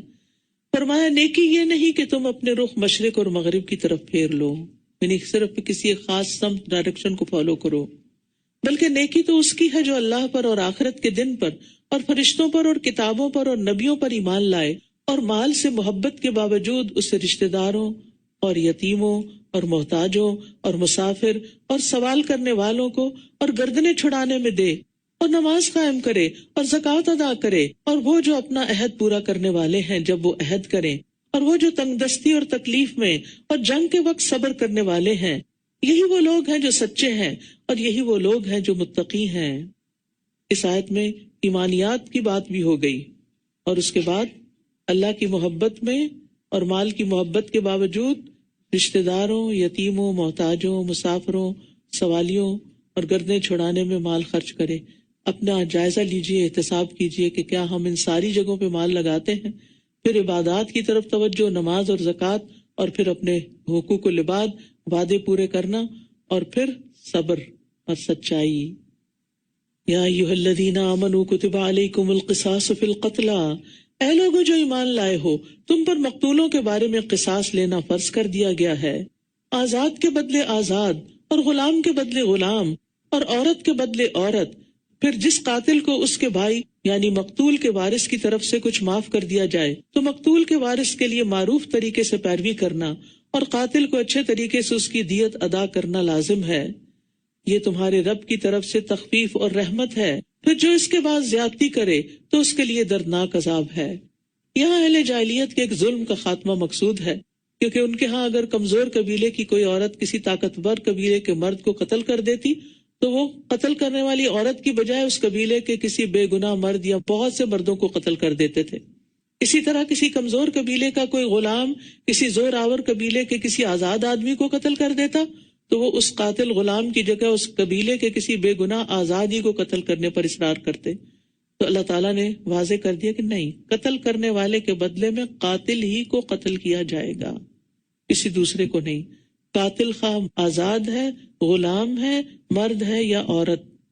یہاں ایک دلچسپ بات یہ ہے کہ مقتول کے وارث کو قاتل کا بھائی کہا گیا، یعنی قتل ہو گیا، جرم بہت بڑا ہے، لیکن رشتہ ایمانی نہیں ختم ہوا. اور ایک طرح سے سفارش بھی کی گئی کہ اب جو ہونا تھا ہو گیا، اب تم اسے کچھ نہ کچھ رعایت دے دو، کچھ معافی دے دو. معافی کی دو صورتیں ہیں، ایک تو یہ کہ صدقہ کرتے ہوئے دیت کے بغیر معاف کر دیں، اور دوسرا یہ کہ دیت لیں، پوری لیں یا اس میں سے کچھ معاف کر دیں. اور اگر معاف کرتے ہوئے قصاص کی جگہ دیت قبول کر لیں تو پھر دینے والوں پہ لازم ہے کہ اچھی طرح اس کو ادا کریں، اور دیت کا تقاضا کرنے والے اچھے طریقے سے کریں. استطاعت ہوتے ہوئے دیت ادا نہ کرنا ظلم ہے، اور دیت میں دیر بھی نہیں کرنی چاہیے. وَلَكُمْ فِي الْقِصَاصِ حَيَاةٌ يَا أُولِي الْأَلْبَابِ لَعَلَّكُمْ تَتَّقُونَ، اور تمہارے لیے قصاص میں زندگی ہے اے عقل والو تاکہ تم بچ جاؤ. یعنی قصاص تو جان کے بدلے جان لینا ہے، جان لینے میں زندگی. ہاں، یہ کہ ڈیٹرنٹ کا کام کرے گا، آئندہ لوگوں کی جانیں بچ جائیں گی، سزا کے خوف سے لوگ قتل کرنے سے رک جائیں گے، اور کوئی کسی اور کو قتل کرنے کی جرت نہیں کرے گا. اور پھر تتقون یعنی تم دوسرے کو قتل کرنے سے بچ جاؤ گے، اور اس طرح آخرت میں اللہ کے عذاب سے بچ جاؤ گے. علماء کہتے ہیں کہ یہ آیت اختصار اور جامعیت میں بے نظیر ہے، بے مثال ہے. اتنا بڑا حکم چند لفظوں میں دے دیا گیا. پھر فرمایا کتب علیکم اذا حضر احدکم الموت، تم پر فرض کیا گیا کہ جب تم میں سے کسی کو موت آنے لگے، یعنی ایسی بیماری ہے کہ اب زندگی کے آثار کم ہی ہیں، یعنی جان بچنا مشکل ہے، تو اگر وہ کچھ مال چھوڑ دے تو والدین اور رشتہ داروں کے لیے معروف طریقے سے وصیت کر جائے. یہ حق ہے متقی لوگوں پر. اب ایسا ہے کہ والدین اور رشتہ داروں کے حصے تو اللہ تعالیٰ نے سورۃ النساء میں خود مقرر کر کے بتا دیے، لیکن کچھ والدین اور رشتہ داروں کے حصے مقرر نہیں بھی ہوتے. ان کے بارے میں وصیت کرنا ضروری ہوتا ہے تاکہ وہ محروم نہ رہ جائیں. مثلا وہ والدین جو مسلم ہی نہیں، کافر والدین وارث تو نہیں بن سکتے، تو ان کے لیے وصیت کی جا سکتی. یا غلام ہے، غلام بھی وارث نہیں بنتا لیکن وہ غلام مسلمان ہے، تو ایسی صورت میں اس کے لیے بھی کچھ نہ کچھ وصیت کی جا سکتی. اسی طرح دادا دادی، نانا نانی جن کا کوئی پرسان حال نہیں، تو والدین کی موجودگی میں ان کے حق میں بھی وصیت لازم ہے، کیونکہ اگر والدین ہو تو اوپر پھر نہیں جا سکتی وراثت. ایسی صورت میں ان کے لیے کچھ وصیت کر دی جائے. اسی طرح کسی شخص کے بیٹوں کی موجودگی میں پوتے پوتیاں وارث نہیں ہو سکتے تو پھر ان کو وصیت کے ذریعے کچھ دیا جا سکتا ہے. یعنی ایسے پوتوں کے حق میں وصیت فرض ہے جن کا والد فوت ہو چکا ہو اور ان کا جائیداد میں حصہ نہ بنتا ہو، تو ان کے لیے کچھ نہ کچھ وصیت کے طور پر مختص کر دیا جائے. وَمَن بَدَّلَهُ بَعْدَ مَا سَمِعَهُ فَإِنَّمَا إِثْمُهُ عَلَى الَّذِينَ يُبَدِّلُونَهُ إِنَّ اللَّهَ سَمِيعٌ عَلِيمٌ. پھر جو شخص اس وصیت کو سننے کے بعد اسے بدل ڈالے تو بے شک اس کا گناہ ان لوگوں پر ہے جو اس کو بدلیں گے. بلا شبہ اللہ بہت سننے والا، بہت جاننے والا ہے. السمیع، بہت سننے والا، اس کی سماعت سے کوئی چیز بھی دور نہیں. چونٹی کے چلنے کی آواز ہو یا کسی اور چیز کی، اس سے بھی کم. کوئی اللہ کی تعریف کرے، حمد پکارے یا کوئی شکوہ کرے، سب کی باتیں سن رہا ہوتا ہے. اور سم بمانا اجابت یعنی قبول کرنے کے بھی آئے ہیں. پھر اگر کسی کو وصیت کرنے والے کی طرف سے کسی طرفداری یا گناہ کی وصیت کرنے کا اندیشہ ہو تو وہ ان میں باہم اصلاح کرا دے تو اس پر کچھ گناہ نہیں. بے شک اللہ بے حد بخشنے والا، نہایت رحم کرنے والا ہے. یا ایھا الذین آمنوا کتب علیکم الصیام، اے لوگو جو ایمان لائے ہو، تم پر روزے رکھنا فرض کر دیا گیا ہے جیسے تم سے پہلے لوگوں پر فرض کیا گیا تھا. کیوں روزے رکھو؟ تاکہ تم متقی بن جاؤ. یہ ہے اصل مقصود. تو روزہ تقوی کے حصول کا، یعنی تقوی کے اتنے فوائد اور بے شمار ثواب اور اجر بتائے جاتے ہیں تو سوچتا ہے انسان، کیونکہ انسان کی نجات کا نثار تقوی حاصل کیسے ہو؟ تقوی روزے سے حاصل ہوتا ہے اور بہت بڑا ذریعہ ہے، کیونکہ اس میں نفس کو کنٹرول کیا جاتا ہے. روزہ شہوت کو توڑتا ہے، انسان کے تکبر کو ختم کرتا ہے. تو جتنا زیادہ تقوی ہوگا اتنا زیادہ مقام ہوگا، کیونکہ نبی صلی اللہ علیہ وسلم سے پوچھا گیا لوگوں میں سب سے زیادہ معزز کون ہے؟ آپ نے فرمایا لوگوں میں سب سے زیادہ معزز وہ ہے جو سب سے زیادہ تقوی والا ہو. اللہ کی نگاہ میں ان اکرمکم عند اللہ اتقاکم، لہذا تقوی کا حصول ضروری ہے. اور یہ رمضان کا مہینہ جو آنے والا ہے نا، انشاءاللہ لگتا ہے پورا مہینہ روزے رکھنے ہوں گے. جی ہاں، پورا مہینہ، لیکن چند دن ہے بس گنتی کے. ایام معدودات، گنتی کے چند دن ہیں. پھر جو کوئی تم میں سے بیمار ہو یا سفر پر ہو تو وہ دوسرے دنوں سے گنتی پوری کر لے، اور جو لوگ طاقت رکھتے ہوں وہ ایک مسکین کا کھانا فدیے میں دے دیں. بس جو کوئی خوشی سے نیکی کرے تو وہ اسی کے لیے بہتر ہے، اور یہ کہ تم روزہ رکھو تمہارے حق میں بہتر ہے اگر تم جانتے ہو. شہر رمضان الذی انزل فیہ القرآن ھدی للناس وبینات من الھدی والفرقان. رمضان وہ مہینہ ہے جس میں قرآن نازل کیا گیا ہے، اللہ کی بہت بڑی نعمت جو لوگوں کے لیے سراپا ہدایت ہے، اور اس میں حق و باطل میں فرق کرنے کے واضح دلائل ہیں. تو جو کوئی تم میں سے اس مہینے کو پائے اسے چاہیے کہ اس کے روزے رکھے، اور جو بیمار ہو یا سفر میں ہو تو دوسرے دنوں میں گنتی پوری کر لے. اللہ تمہارے ساتھ آسانی چاہتا ہے اور وہ تمہارے ساتھ تنگی کا ارادہ نہیں رکھتا. اور تاکہ تم گنتی پوری کر لو، اور تاکہ جو اس نے تمہیں ہدایت بخشی تم اس پر اللہ کی بڑائی بیان کرو، اور تاکہ تم شکر ادا کرو. اس بات پر شکر کہ اللہ نے ہمارے لیے سہولت بھی رکھی ہے. اور پھر جب رمضان ختم ہو جائے تو تکبیرات کہہ کے اللہ کی بڑائی بیان کرو کہ اللہ نے رمضان کا مہینہ اچھا گزار دیا، روزے پورے ہو گئے اور اب عید منانے کا وقت ہے. اور عید کے دن بوسٹنگ نہیں، تکبر اور فخر نہیں کہ ہم نے پورے روزے رکھے اور ہم نے 10 قرآن ختم کیے، بلکہ بڑائی اللہ کی ہے جس نے ہمیں توفیق دی ہے. وَإِذَا سَأَلَكَ عِبَادِي أَنِّي فَإِنِّي قَرِيبٌ، اور جب میرے بندے آپ سے میرے بارے میں سوال کریں تو بے شک میں قریب ہی ہوں، میں پکارنے والے کی پکار کا جواب دیتا ہوں جب بھی وہ مجھے پکارے. لہٰذا انہیں چاہیے کہ یہ بھی میری بات قبول کریں اور مجھ پر ایمان لائیں تاکہ یہ ہدایت پائیں. یاد رکھیے روزہ دار کی دعا رد نہیں ہوتی، خصوصاً رمضان میں روزے کی حالت میں دعا کی قبولیت زیادہ بڑھ جاتی ہے. اور افطار کا وقت تو قبولیت کا وقت ہوتا ہے. اس وقت گھر میں ہنگامہ مچانے کی بجائے دعا مانگنے پر توجہ رکھنی چاہیے.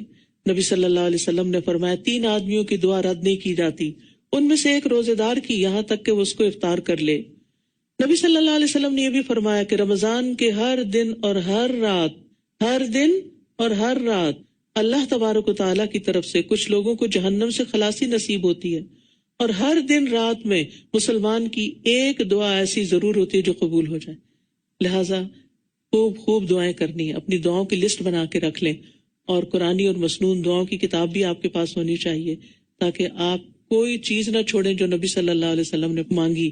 اور دعائیں ایپ تو آپ سب کے پاس ہوگی ہی انشاءاللہ, کیونکہ اس میں ہم نے پوری کوشش کی ہے کہ زیادہ سے زیادہ دعائیں جمع کر سکیں. تو انشاءاللہ آپ کو بے حد فائدہ ہوگا, کیونکہ موبائل تو جگر کا ٹکڑا ہے, ہر جگہ ساتھ ہوتا ہے, اس لیے کچھ مس نہیں ہونے والا. جہاں بھی خیال آئے فوراً دعا کرنا شروع ہو جائے. پھر فرمایا احل لکم لیلۃ الصیام الرفث الی نسائکم ہن لباس لکم وانتم لباس لہن. روزوں کی راتوں میں تمہارے لیے اپنی عورتوں کے پاس جانا حلال کر دیا گیا ہے, وہ تمہارے لیے لباس ہیں اور تم ان کے لیے لباس ہو. لباس کیا کرتا ہے؟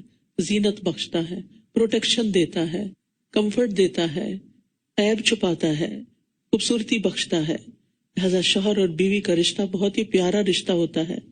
دونوں ایک دوسرے کی کمی بیشی کو دور کرتے ہیں, ایک دوسرے کے لیے کمپلیمنٹری رول ادا کرتے ہیں, ایک دوسرے کی خطاؤں کو معاف کرتے ہیں, ایک دوسرے کے ساتھ رہتے ہیں جیسے لباس اور جسم ساتھ رہتا ہے.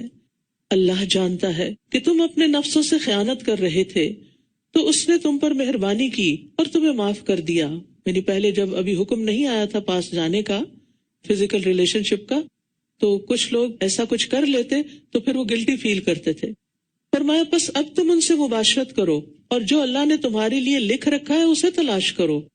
یعنی عورت صرف ایک پلیزر کی چیز نہیں, بلکہ اولاد بھی اس کا حق ہے. اور پھر جو اللہ نے تمہارے لیے اولاد لکھی ہے اس اولاد کی بھی خواہش رکھو, اور کھاؤ اور پیو یہاں تک کہ تمہارے لیے فجر کے وقت صبح کی سفید دھاری رات کی سیاہ دھاری سے واضح ہو جائے. پھر رات تک روزہ پورا کرو. سحری اور افطار کے اوقات بتائے جا رہے ہیں. اور جب تم مسجدوں میں اعتکاف کی حالت میں ہو تو ان سے مباشرت نہ کرو. مسجد ایک مقدس مقام ہے, اس کا اپنا ادب اور احترام ہے, اور اس کے اندر مخصوص کام کرنے کے ہیں, ہر کام کرنے کا نہیں. یہ اللہ کی حدود ہیں, بس ان کے قریب بھی نہ جانا. اللہ اسی طرح اپنی آیات کو لوگوں کے لیے کھول کھول کر بیان فرماتا ہے تاکہ وہ بچ جائیں. اور تم ایک دوسرے کے مال آپس میں باطل طریقے سے نہ کھاؤ, اور نہ ان کو بطور رشوت حاکموں کے پاس لے جاؤ, تاکہ تم لوگوں کے مالوں کا کچھ حصہ گناہ کے ساتھ کھا جاؤ, حالانکہ تم جانتے ہو. باطل طریقے سے مال کھانے کا مطلب ہے کسی کا مال غصب کر کے, جبرن لے کے, چوری کر کے, امانت میں خیانت کر کے, ادھار لی ہوئی چیز کا انکار کر کے, یہ سب باطل طریقے سے مال کھانا ہے. اسی طرح اس میں وہ معاوضہ بھی شامل ہے جو حرام ہے, جیسے سودی لین دین, ہر قسم کے جوئے سے حاصل شدہ مال. کہ کوئی لاٹری نکل آئی ہے, کوئی خوش ہونے کی ضرورت نہیں, اول تو اس میں جانا ہی نہیں چاہیے تھا, نکل بھی آئی ہے تو اس کا ایک پیسہ بھی حلال نہیں آپ کے لیے, کیونکہ یہ مال کسی کام کے معاوضے کے طور پر نہیں آپ کو ملا. پھر اسی طرح خرید و فروخت کے معاملات, بزنس میں دھوکہ دینا, ملاوٹ کے ذریعے مال حاصل کرنا, مزدوروں سے کام لینا پھر ان کی اجرت کھا جانا, یہ بھی باطل طریقے سے مال کھا جانا ہے. اسی طرح لوگوں کا زکوٰۃ, صدقات, اوقاف اور وصیتوں کا مال کھا جانا, یعنی کرپشن کے ذریعے بیت المال کے اندر کرپشن, یہ بھی اسی میں داخل ہے. تو جو اس مال کے مستحق نہیں یا مستحق تھے مگر اپنے حق سے زیادہ وصول کر لیا, یہ بھی درست نہیں. اسی طرح وراثت میں کسی کا حق نہ دینا اور زبردستی اس پہ قبضہ جما لینا, بے شمار صورتیں ہیں. یعنی جو مال آپ کا حق نہیں وہ آپ کے لیے اس کی طرف دیکھنا بھی جائز نہیں. وہ جس کا ہے اللہ اسی کو نصیب کرے, اپنے مال کی فکر کرے لیکن دوسروں کے مال پہ نظر نہ رکھیں, اور نہ ہی دھوکے اور فریب سے ان کو ہتھیانے کی کوشش کریں, کیونکہ ناحق ایک لقمہ کھانا بھی عذاب کا باعث ہے. پھر فرمایا یسألونک عن الأہلہ, وہ آپ سے نئے چاندوں کے بارے میں سوال کرتے ہیں. اب نیا چاند نکلنے والا ہے, کوشش کیجیے رمضان کا چاند دیکھیں. کہہ دیجیے کہ وہ لوگوں کے لیے عبادت اور حج کے اوقات معلوم کرنے کے لیے ہیں, اور نیکی یہ نہیں کہ تم گھروں میں ان کے پیچھے سے آؤ, بلکہ نیکی اس کی ہے جو تقوی اختیار کرے, اور گھروں میں ان کے دروازوں سے آیا کرو, اور اللہ سے ڈرو تاکہ تم فلاح پاؤ. انصار کی عادت یہ تھی کہ جب وہ حج یا عمرے کے لیے جاتے اور احرام پہن لیتے تو پھر اگر کوئی کام بھی پڑ جاتا گھر میں جانے کا, واپس آنے کا, تو دروازے سے نہیں آتے تھے, بیک ڈور سے آتے یا دیوار پھلانگ کے آتے. یہ ان کی خود ساختہ رسم تھی. اس سے منع کر کے ایک بڑی خوبصورت بات سکھا دی گئی کہ وَأْتُوا الْبُيُوتَ مِنْ أَبْوَابِهَا. صرف اتنی سی بات جو ہے اس میں بے شمار حکمت ہے. ہر کام سیدھے رخ سے کرو، سیدھے طریقے سے کرو، ہر کام کو اس کا حق دو، یعنی 2 نمبر ہی نہ کرو، جس سے کہتے ہیں نا عام الفاظ میں، یعنی جو کام ہے جس طریقے پر ہونا چاہیے، جو کسی کے ساتھ پرامس کیا ہے اس کے مطابق کرو، اور اللہ کی راہ میں ان لوگوں سے لڑو جو تم سے لڑتے ہیں، اور زیادتی نہ کرو، بے شک اللہ زیادتی کرنے والوں سے محبت نہیں کرتا، کسی پر بھی زیادتی نہیں، حتیٰ کہ اپنے دشمن کے ساتھ بھی زیادتی نہیں۔ اور تم دوران جنگ جہاں انہیں پاؤ قتل کر دو، اور انہیں وہاں سے نکال دو جہاں سے انہوں نے تمہیں نکالا ہے، اور فتنہ قتل سے بھی زیادہ سنگین جرم ہے، اور تم ان سے مسجد حرام کے پاس لڑائی نہ کرو جب تک کہ وہ خود تم سے اس میں نہ لڑیں، پھر اگر وہ تم سے حدود حرم میں لڑیں تو انہیں قتل کرو، ایسے کافروں کا یہی بدلہ ہے۔ فَإِنِ انْتَهَوْا فَإِنَّ اللَّهَ غَفُورٌ رَحِيمٌ، پھر اگر وہ باز آ جائیں تو بے شک اللہ بے حد بخشنے والا اور نہایت رحم کرنے والا ہے۔ سبحان اللہ، یعنی وہ لوگ جو نبی صلی اللہ علیہ وسلم کے دشمن بنے ہوئے تھے اور آپ کو نہ حل میں نہ حرم میں کہیں بھی معاف کرنے پہ تیار نہیں تھے، اگر وہ بھی توبہ کر لیں تو اللہ تعالیٰ ان کو بھی معاف کر دے گا۔ جیسے ابو سفیان کی مثال ہے کہ کہاں کہاں انہوں نے آپ سے مقابلہ نہیں کیا، لیکن جب وہ اسلام لے آئے پچھلے سارے گناہ معاف ہو گئے۔ یہ ہے ہمارا دین، ان الحسنات یذہبن السیئات، اور ان سے جنگ کرو یہاں تک کہ فتنہ باقی نہ رہے اور دین صرف اللہ ہی کا ہو جائے، پھر اگر وہ باز آ جائیں تو ظالموں کے سوا کسی پر زیادتی جائز نہیں۔ حرمت والے مہینے میں لڑائی کا بدلہ حرمت والے مہینے میں ہی ہے، یعنی اگر کوئی حرمت والے مہینے میں تم پہ اٹیک کرے گا تو حرمت والے مہینے میں ہی جواب دیا جائے گا، ورنہ حرمت والے مہینے میں جنگ کرنا جائز نہیں۔ اور حرمتوں کی پامالی کا بھی قصاص ہے، بس جو کوئی تم پر زیادتی کرے تو جیسی زیادتی وہ تم پر کرے ویسی ہی تم اس پر کرو، اور اللہ سے ڈرتے رہو اور جان لو کہ اللہ متقی لوگوں کے ساتھ ہے۔ اور اللہ کی راہ میں خرچ کرو اور اپنے ہاتھوں اپنے آپ کو ہلاکت میں نہ ڈالو، اور نیکی کرو، بے شک اللہ نیکی کرنے والوں سے محبت کرتا ہے۔ نیکی کیوں کریں؟ اللہ کی محبت حاصل کرنے کے لیے، اور یہاں اللہ کی راہ میں مال خرچ کر کے، اللہ کے دین کے لیے مال خرچ کر کے، اور مال کو سینت سینت کے نہ رکھو، ورنہ یہ مال ہی ہلاکت کا سبب بن جائے گا۔ بخل جو ہے وہ ہلاکت کا سبب ہوتا ہے۔ اور نیکی کرتے رہو، یعنی اپنے مال کے ذریعے بھی نیکی کرتے رہو۔ پھر ایک اور حکم ہے، اور حج اور عمرہ اللہ ہی کے لیے پورا کرو، کوئی اور غرض اور مقصد نہ ہو، نہ کوئی دکھاوا، نہ کوئی شہرت، اور نہ نیک کہلانا، نہ حاجی صاحب کہلانا، بلکہ صرف اللہ کی رضا کے لیے۔ پھر اگر تم روک دیے جاؤ، یعنی احرام پہننے کے بعد، تو جو قربانی میسر ہو کر لو، اور اپنے سر نہ منڈواؤ جب تک قربانی اپنے ٹھکانے پر نہ پہنچ جائے۔ پھر تم میں سے جو بیمار ہو یا اس کے سر میں کوئی تکلیف ہو اور وہ سر منڈوا لے تو روزے یا صدقے یا قربانی میں سے کوئی ایک فدیہ دے دے۔ پھر جب تم امن میں آ جاؤ تو جو کوئی حج کا وقت آنے تک عمرے کا فائدہ اٹھائے تو جو قربانی میسر ہو کر لے۔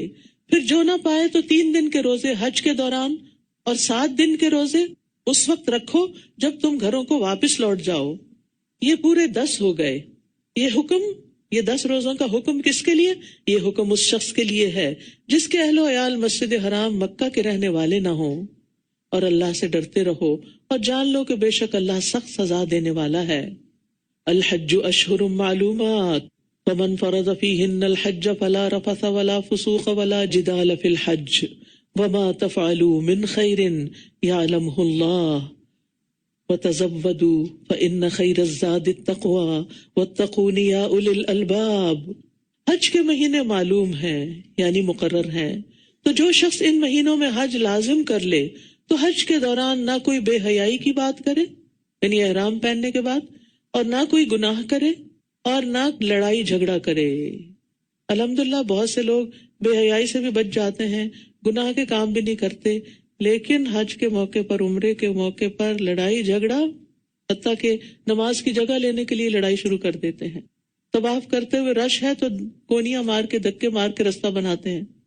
یہ چیزیں احرام کی حالت میں جائز نہیں۔ احرام کی حالت میں تو ناخن کاٹنا جائز نہیں، کسی اور کو کاٹنا کہاں سے جائز ہے کہ آپ اس کی چونٹیاں کاٹ رہے ہیں؟ اور جو بھی نیک کام تم کرو گے اللہ اس کو جانتا ہے۔ اس کا مطلب یہ ہے کہ حج اور عمرے کے دوران اور بھی نیکیوں کے کام کرنے چاہیے۔ وہ آیت البر پڑھ لی نا آپ نے، جو بھی نیک کام تم کرو گے اللہ اس کو جانتا ہے۔ اور تم زیادہ راہ لے لو، یعنی اپنا سامان سفر تیار کر کے ساتھ لے جاؤ، لوگوں سے بھیک نہ مانگتے پھرو۔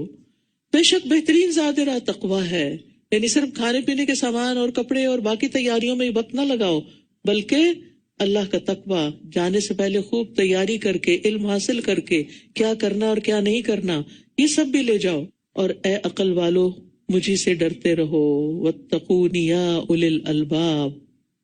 ابو ہریرہ کہتے ہیں کہ نبی صلی اللہ علیہ وسلم نے فرمایا، جس شخص نے اس گھر کا حج کیا اور شہوانی چھیڑ چھاڑ کی، نہ بدکاری ہی کا مرتکب ہوا، تو وہ گناہوں سے ایسا صاف ہو کر واپس ہوگا جیسا کہ آج ہی اس کی ماں نے اسے جنم دیا ہے۔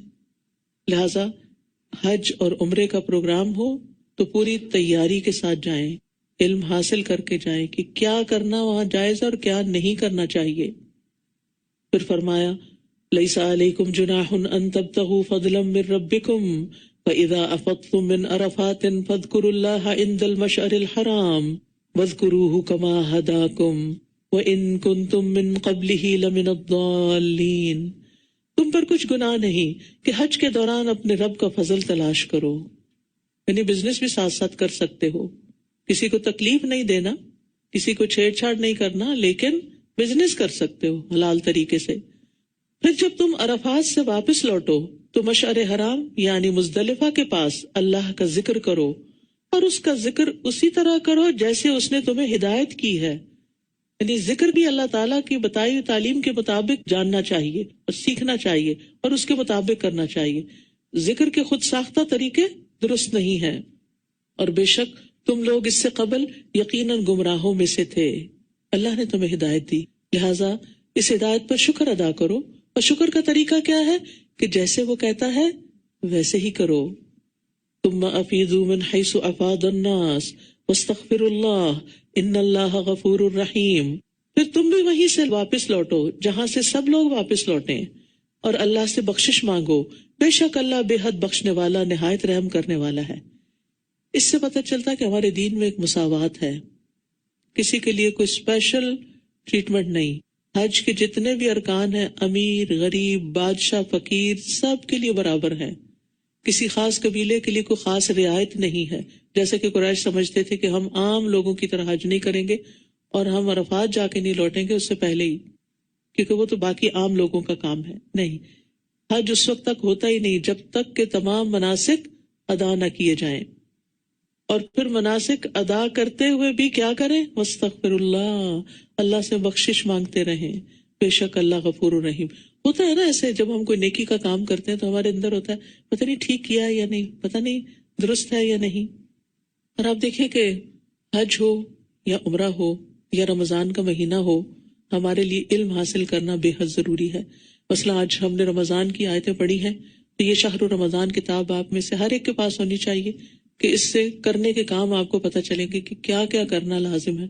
اور رمضان میں کوشش کریں کہ اپنے بچوں کے ساتھ بیٹھ کر ایک ایک صفحہ ان کے ساتھ دہرا لیں تاکہ وہ رمضان کی ریکوائرمنٹ سے مانوس ہو جائیں کہ انہیں کیا کرنا ہے اور کیا نہیں کرنا۔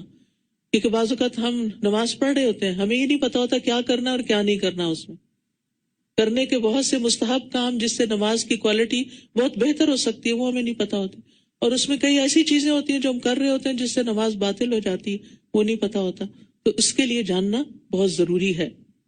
فَإِذَا قَضَيْتُم مَّنَاسِكَكُمْ فَاذْكُرُوا اللَّهَ كَذِكْرِكُمْ آبَاءَكُمْ أَوْ أَشَدَّ ذِكْرًا۔ پھر جب تم اپنے حج کے مناسک پورے کر چکو تو اللہ کو ایسے یاد کرو جیسے تم پہلے اپنے باپ دادا کو یاد کرتے تھے، بلکہ اس سے بھی زیادہ یاد کرو۔ پھر لوگوں میں سے کوئی ایسا ہے جو کہتا ہے، اے ہمارے رب ہمیں دنیا میں ہی بھلائی دے دے، اور اس کے لیے آخرت میں کوئی حصہ نہیں ہوتا۔ کچھ لوگ حج عمرے پر صرف دنیا مانگتے ہیں، آخرت کی دعا نہیں کرتے۔ وَمِنْهُمْ مَنْ يَقُولُ رَبَّنَا آتِنَا فِي الدُّنْيَا حَسَنَةً وَفِي الْآخِرَةِ حَسَنَةً وَقِنَا عَذَابَ النَّارِ۔ اور ان میں سے کوئی ایسا ہے جو کہتا ہے، اے ہمارے رب ہمیں دنیا میں بھی بھلائی عطا فرما اور آخرت میں بھی بھلائی عطا فرما، اور ہمیں آگ کے عذاب سے بچا، یعنی بھلائیوں کے ساتھ ساتھ جہنم کی آگ سے بچا۔ دنیا کی بھلائیوں سے کیا مراد ہے؟ خوشگوار، وسیع، حلال رزق، نیک بیوی یا شوہر، ایسی اولاد جس سے آنکھیں ٹھنڈی ہوں، راحت و سکون، امن، نفعمند علم، نیک عمل کی توفیق اور اسی طرح کی کچھ اور چیزیں. یہ سب چیزیں مطلوب حسنہ میں شامل ہیں. اور آخرت کی حسنہ، موت کا وقت آسان ہو جائے، قبر میں روشنی ہو، قبر کے عذاب سے سلامتی ہو، حشر اور جہنم کی سزا سے سلامتی ہو، اللہ کی رضا حاصل ہو اور نعمتوں کا حصول اور اللہ کا دیدار حاصل ہو، اللہ کا قرب نصیب ہو. جیسے حضرت آسیہ نے دعا مانگی تھی، رب ابنی لی عندک بیتن فی الجنہ. یہ آخرت کی نعمت ہے. نبی صلی اللہ علیہ وسلم کی کثرت سے کی جانے والی دعاؤں میں سے ایک دعا ہے، لہٰذا اس کو اپنے پاس کہیں نوٹ کر لیں. مثلا اگر نماز کی کوئی آپ نے گھر میں مخصوص جگہ بنائی ہوئی نا، اور اس کے ساتھ وال ہے یا کوئی ایسے جگہ ہے، تو اس میں ایسی چیزیں اسٹیکر پہ لکھ کے لگا لیں تاکہ آپ کو بھولے نہیں. ورنہ ہوتا ہے کہ ہم ہر وقت اتنی جلدی میں ہوتے ہیں کہ ہمیں چیزیں یاد ہی نہیں رہتی. آج پڑھا، ایک دن دعا مانگی، اگلے دن پھر بھول گئے. تو نماز کے بعد بھی آپ مانگ سکتے ہیں، لیکن اس کے علاوہ چلتے پھرتے بھی مانگ سکتے ہیں. اور طواف کے تو اختتام پر حجر اسود سے پہلے رکن یمانی اور حجر اسود کے بیچ میں صرف یہی دعا مانگی جاتی ہے، اور اس میں سب کچھ شامل ہو جاتا ہے. اولئک لہم نصیب مما کسبوا واللہ سریع الحساب. یہی وہ لوگ ہیں جن کے لیے اس میں سے ایک حصہ ہے جو انہوں نے کمائی کی، اور اللہ بہت جلد حساب لینے والا ہے. اور گنتی کے چند ایام یعنی ایام تشریق میں اللہ کا ذکر کرو. پھر جو کوئی 2 دنوں میں واپسی کی جلدی کرے یعنی منا سے، تو اس پر کچھ گناہ نہیں، اور جس نے تیسرے دن تک تاخیر کی تو اس پر بھی کچھ گناہ نہیں، وہ لیٹ نہیں ہے. یہ اس کے لیے ہے جو تقوی اختیار کرے، اور تم اللہ سے ڈرتے رہو اور جان لو کہ بے شک تم سب اسی کی طرف اکٹھے کیے جاؤ گے. صحابہ ان دنوں میں خوب خوب تکبیرات پڑھا کرتے تھے، اور یہ دن کھانے پینے اور اللہ عز و جل کا ذکر کرنے کے ہیں، جیسا کہ نبی صلی اللہ علیہ وسلم نے فرمایا. اور لوگوں میں سے کوئی ایسا بھی ہے جس کی گفتگو دنیا کی زندگی میں آپ کو بہت بھلی لگتی ہے، اور جو اس کے دل میں ہے اس پر وہ اللہ کو گواہ بناتا ہے، یعنی قسمیں کھاتا ہے، حالانکہ دراصل وہ کج بحثی کرنے میں شدید جھگڑالو ہے. یہاں ایک ایسے شخص کی بات کی جا رہی ہے کہ جو بڑی خوبصورت گفتگو کرتا ہے، لیکن اگر کوئی چھوٹی سی بات اس کی مرضی کے خلاف ہو تو لڑائی جھگڑے پر اتر آتا ہے. منافقین کی صفت میں سے ایک صفت یہ بھی ہے کہ وہ دنیا کی زندگی کے بارے میں بہت معلومات رکھتے ہیں. کسی بھی ٹاپک پہ بات کریں تو انسان حیران ہو جاتا ہے، لیکن اس کی باتوں میں نہ آخرت کی بات ہوتی ہے اور نہ ہی اس کا کچھ علم ہوتا ہے اس کے بارے میں. دین کی کوئی بات نہیں ہوتی.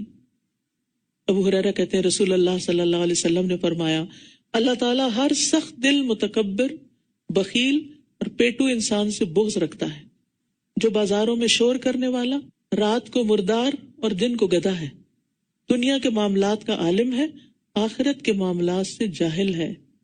آخرت کے معاملات سے جہالت اللہ سبحانہ وتعالیٰ کو ناپسند ہے. اللہ تعالیٰ ایسے لوگوں سے نفرت کرتا ہے. دوسری بات جو اس آیت میں بتائی گئی کہ وہ اللہ کی قسمیں کھا کر اپنے ایمان اور اخلاص کا یقین دلاتا ہے تاکہ لوگ اس پر اعتبار کریں. تیسری بات یہ بتائی گئی کہ وہ الد الخصام ہے. الد کا معنی ہوتا ہے سخت جھگڑالو، اور خصام کا معنی جھگڑے میں سخت جھگڑالو. مطلب یہ کہ جب جھگڑے کا وقت آتا ہے تو بہت جھگڑا کرتا ہے. حضرت عائشہ کہتی ہے کہ رسول اللہ صلی اللہ علیہ وسلم نے فرمایا، اللہ کے ہاں سب آدمیوں سے زیادہ مبغوض الد الخصم ہے، یعنی سخت جھگڑالو انسان. اور رسول اللہ صلی اللہ علیہ وسلم نے منافق کی 4 نشانیوں میں سے ایک نشانی کیا بتائی کہ جب وہ جھگڑتا ہے تو بد زبانی کرتا ہے، گالیاں دیتا ہے. اللہ اکبر. اللہ تعالی ہم سب کو اس بد زبانی سے محفوظ رکھے.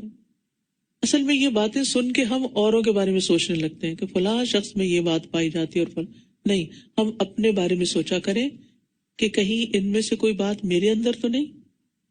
پھر مزید اس کے بارے میں فرمایا، وَإِذَا تَوَلَّى سَعَى فِي الْأَرْضِ لِيُفْسِدَ فِيهَا، اور جب وہ پلٹ کر جاتا ہے، یعنی باتیں خوب بنا کے جب واپس جاتا ہے تو زمین میں فساد پھیلانے اور کھیتی اور نسل کو ہلاک کرنے کے لیے دوڑ دھوپ کرتا ہے، اور اللہ فساد کو پسند نہیں کرتا. اور جب اس سے کہا جاتا ہے کہ اللہ سے ڈرو تو جھوٹی عزت اسے گناہ پر آمادہ کرتی ہے، تو اس کو جہنم ہی کافی ہے، اور یقیناً وہ بہت برا ٹھکانہ ہے. اس کے برعکس ایک اور کردار ہے، اس کے بالکل اپوزٹ. وَمِنَ النَّاسِ مَن يَشْرِي نَفْسَهُ ابْتِغَاءَ مَرْضَاتِ اللَّهِ وَاللَّهُ رَءُوفٌ بِالْعِبَادِ. اور لوگوں میں سے کوئی ایسا بھی ہوتا ہے جو اللہ کی رضا پانے کے لیے اپنی جان بیچ ڈالتا ہے، جان کا سودا کر لیتا ہے، اور اللہ بندوں پر بہت شفقت کرنے والا ہے. یعنی اوپر والا شخص دنیا حاصل کرنے کے لیے اپنے دین ایمان کو بیچ دیتا ہے، اور یہاں وہ شخص ہے جو اللہ کی رضا حاصل کرنے کے لیے جان و مال کا سودا کر لیتا ہے. کیونکہ ان اللہ اشتری من المؤمنین انفسهم واموالهم بان لهم الجنہ، بے شک اللہ نے مومنوں سے ان کی جانیں اور ان کے مال خرید لیے ہیں کیونکہ ان کے لیے جنت ہے. تو اس آیت کے اولین مصداق مہاجر صحابہ ہیں جنہوں نے اپنی جانیں خطرے میں ڈالی، اپنی جائیدادیں چھوڑی، اپنا وطن چھوڑا اور مدینہ چلے گئے، اور انصار جنہوں نے اپنی جان و مال سے مہاجرین کو مدد دی اور انہیں خوش آمدید کہا. تو یہ اللہ کی رضا حاصل کرنے والوں کی فضیلت بیان ہوئی ہے.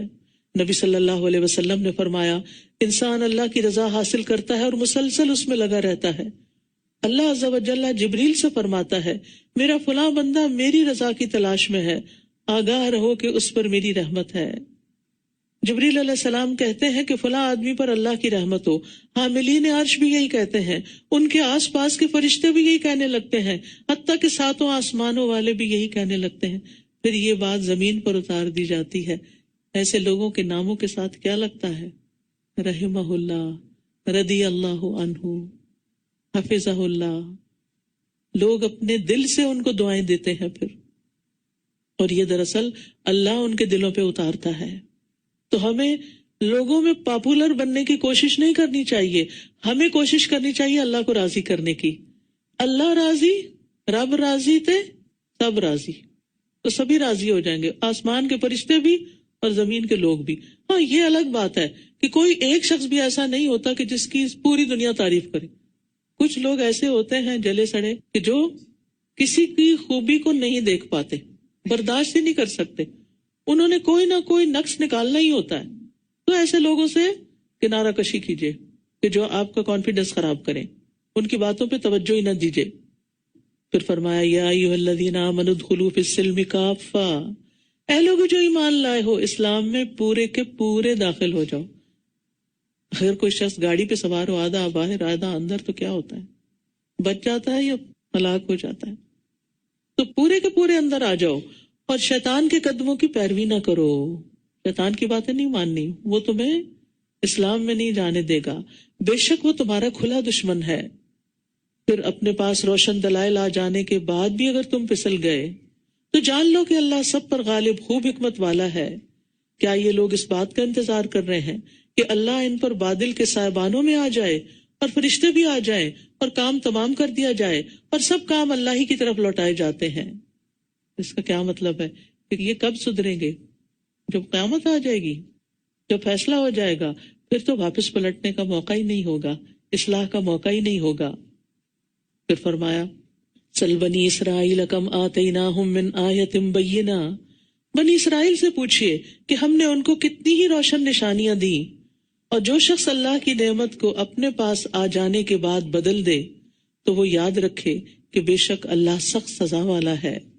کفر کرنے والوں کے لیے دنیا کی زندگی خوشنما بنا دی گئی، کیونکہ ان کے لیے صرف دنیا ہی دنیا ہے نا، اور وہ ان لوگوں سے تمسخر کرتے ہیں جو ایمان لائے. ایمان لانے والوں کو بے وقوف سمجھتے ہیں کہ یہ دین کی خاطر اپنا سب کچھ قربان کر دیتے ہیں، اور لوگوں کے سیٹ کیے ہوئے، انسانوں کے بنائے ہوئے راستوں پہ نہیں چلتے.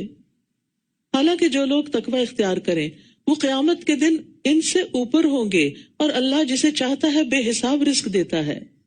اس لیے لوگوں کی باتوں اور لوگوں کے مذاق اڑانے کی پرواہ نہیں کرنی چاہیے. کرنا وہ چاہیے جس سے رب راضی ہوتا ہے، کیونکہ رب راضی ہوگا تو کچھ مل بھی جائے گا. لوگ راضی ہوں گے تو تھوڑی دیر کے بعد کوئی بات انہیں اچھی نہیں لگے گی تو ناراض بھی ہو جائیں گے. ساری زندگی گزر جاتی ہے لوگوں کو راضی کرنے میں، لیکن لوگ چھوٹی چھوٹی باتوں پہ ناراض ہو جاتے ہیں. تو ہمارا فل فوکس کس پہ ہونا چاہیے؟ ان کاموں پہ جو اللہ کو راضی کرنے والے ہیں. پھر فرمایا، کان الناس امۃ واحدہ، ابتدا میں سب لوگ ایک ہی امت تھے، پھر وہ اختلاف کرنے لگے تو اللہ نے ان کی طرف خوشخبری دینے والے اور خبردار کرنے والے نبی بھیجے، اور ان کے ساتھ حق پر مبنی کتاب نازل کی، تاکہ وہ لوگوں کے درمیان ان امور میں فیصلہ کر دیں جن میں انہوں نے اختلاف کیا، اور آپس کی ضد کی وجہ سے اس میں انہی لوگوں نے اختلاف کیا جن کو کتاب دی گئی تھی، اس کے بعد کہ ان کے پاس روشن دلائل آ چکے تھے. تو اللہ نے ایمان والوں کو اپنے اذن سے حق میں سے اس بات کی ہدایت دی جس میں انہوں نے اختلاف کیا تھا، اور اللہ جسے چاہتا ہے سیدھے رستے کی طرف ہدایت دیتا ہے۔ تو یہاں ایک بڑی اہم بات بتا دی گئی ہے کہ انسانیت کی ابتدا شرک سے نہیں ہوئی، یعنی سورج، چاند، آگ، ہوا، پانی اور انسانوں کی پرستش سے نہیں ہوئی، خالص توحید سے ہوئی۔ ابتدا میں تمام انسان ایک ہی دین پر چلتے تھے اور وہ تھا توحید، ان کی ایک ہی ملت تھی۔ ابن عباس کہتے ہیں آدم اور نوح علیہ السلام کے درمیان 10 قرن یعنی 1000 سال تھے، ملینیم۔ یہ سب شریعت حقہ یعنی توحید پر قائم تھے۔ پھر شیطان کے بہکانے سے ان میں شرک آیا اور ان میں اختلافات پیدا ہوئے، تب اللہ نے نوح علیہ السلام اور دوسرے انبیاء بھیجے۔ تو شرک شروع ہوتا ہے نوح علیہ السلام کے زمانے سے، یا بلکہ اس سے کچھ پہلے سے، تاکہ نوح علیہ السلام آ کر ان کی اصلاح کر سکیں۔ ام حسبتم ان تدخلوا الجنہ، کیا تم نے یہ سمجھ رکھا ہے کہ تم یوں ہی جنت میں داخل ہو جاؤ گے، جبکہ ابھی تک تمہیں اس جیسی آزمائش تو پیش ہی نہیں آئی جو تم سے پہلے گزرے ہوئے لوگوں کو پیش آئی۔ ان کو سختیاں اور تکلیفیں پہنچیں اور وہ ہلا مارے گئے، یہاں تک کہ رسول اور وہ لوگ جو ان کے ساتھ ایمان لائے تھے پکار اٹھے کہ اللہ کی مدد کب آئے گی، سنو بے شک اللہ کی مدد قریب ہی ہے۔ مسلمانوں کو پے در پے پہلے مکہ میں، پھر مدینہ جانے کے بعد جنگوں کی صورت میں اور بہت سی معاشی تنگی کی صورت میں بہت سی پریشانیوں کا سامنا تھا، بہت سی آزمائشیں تھیں ان کی زندگی میں جو شروع ہوئی تھی اسلام لانے سے۔ تو اس پر ان کے دل قدرتی طور پہ گھبرا جاتے ہوں گے، انسان ہے نا، ہم سب انسان ہیں چاہے کیسے بھی ہوں، ایمان کتنا بھی مضبوط ہو، کوئی وقت آ ہی جاتا ہے کہ انسان اپنی تکلیف سے پریشان ہو اٹھتا ہے۔ تو اس پر ان سے کہا جا رہا ہے کیا تم سمجھتے ہو کہ یوں ہی جنت میں داخل ہو جاؤ گے بغیر کسی آزمائش سے گزرے؟ تم سے پہلے لوگوں پر تو اس سے بھی بڑی آزمائشیں آئی تھی کہ ان میں سے کسی کے لیے گڑھا کھود کے اس کو کھڑا کر دیا جاتا اور آرے سے جسم کو 2 حصوں میں کاٹ کے رکھ دیا جاتا۔ اور سورۃ البروج میں تو آپ جانتے ہیں کہ آگ کی خندقیں کھودی گئی اور جنہوں نے لا الہ الا اللہ کہا انہیں ان خندقوں میں پھینک دیا گیا۔ ایمان کی خاطر لوگوں نے بڑی بڑی تکلیفیں اٹھائیں اور ہم چھوٹی سی مخالفت پر گھبرا اٹھتے ہیں۔ تکلیفیں مانگنی نہیں چاہیے، لیکن اگر زندگی میں کوئی آزمائش ہے تو مایوس بھی نہ ہو، یہ جنت میں لے جانے کا راستہ بن رہا ہے، اللہ کی مدد قریب ہی ہے۔ یاد رکھیں جب سے ہم پیدا ہوئے ہیں اور جب سے ہم نے ہوش سنبھالا ہے ہم پر مختلف طرح کے امتحان آتے رہے، لیکن ہر آنے والا امتحان گزرتا ہی گیا۔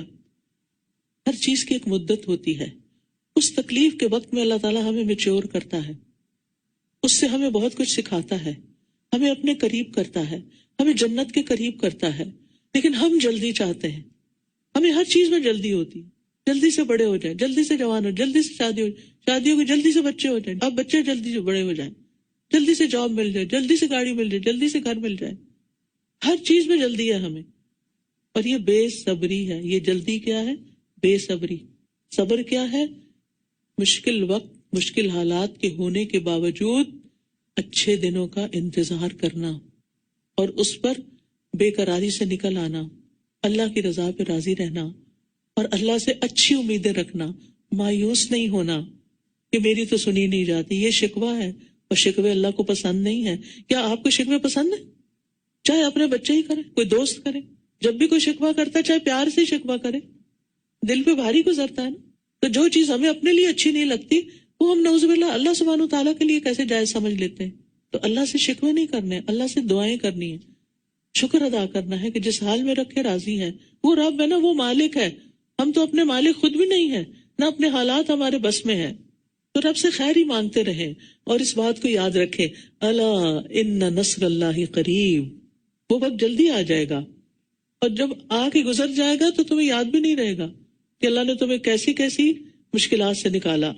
پھر فرمایا یسألونک ماذا ینفقون، وہ آپ سے سوال کرتے ہیں وہ کیا خرچ کریں، مال کہاں خرچ کریں۔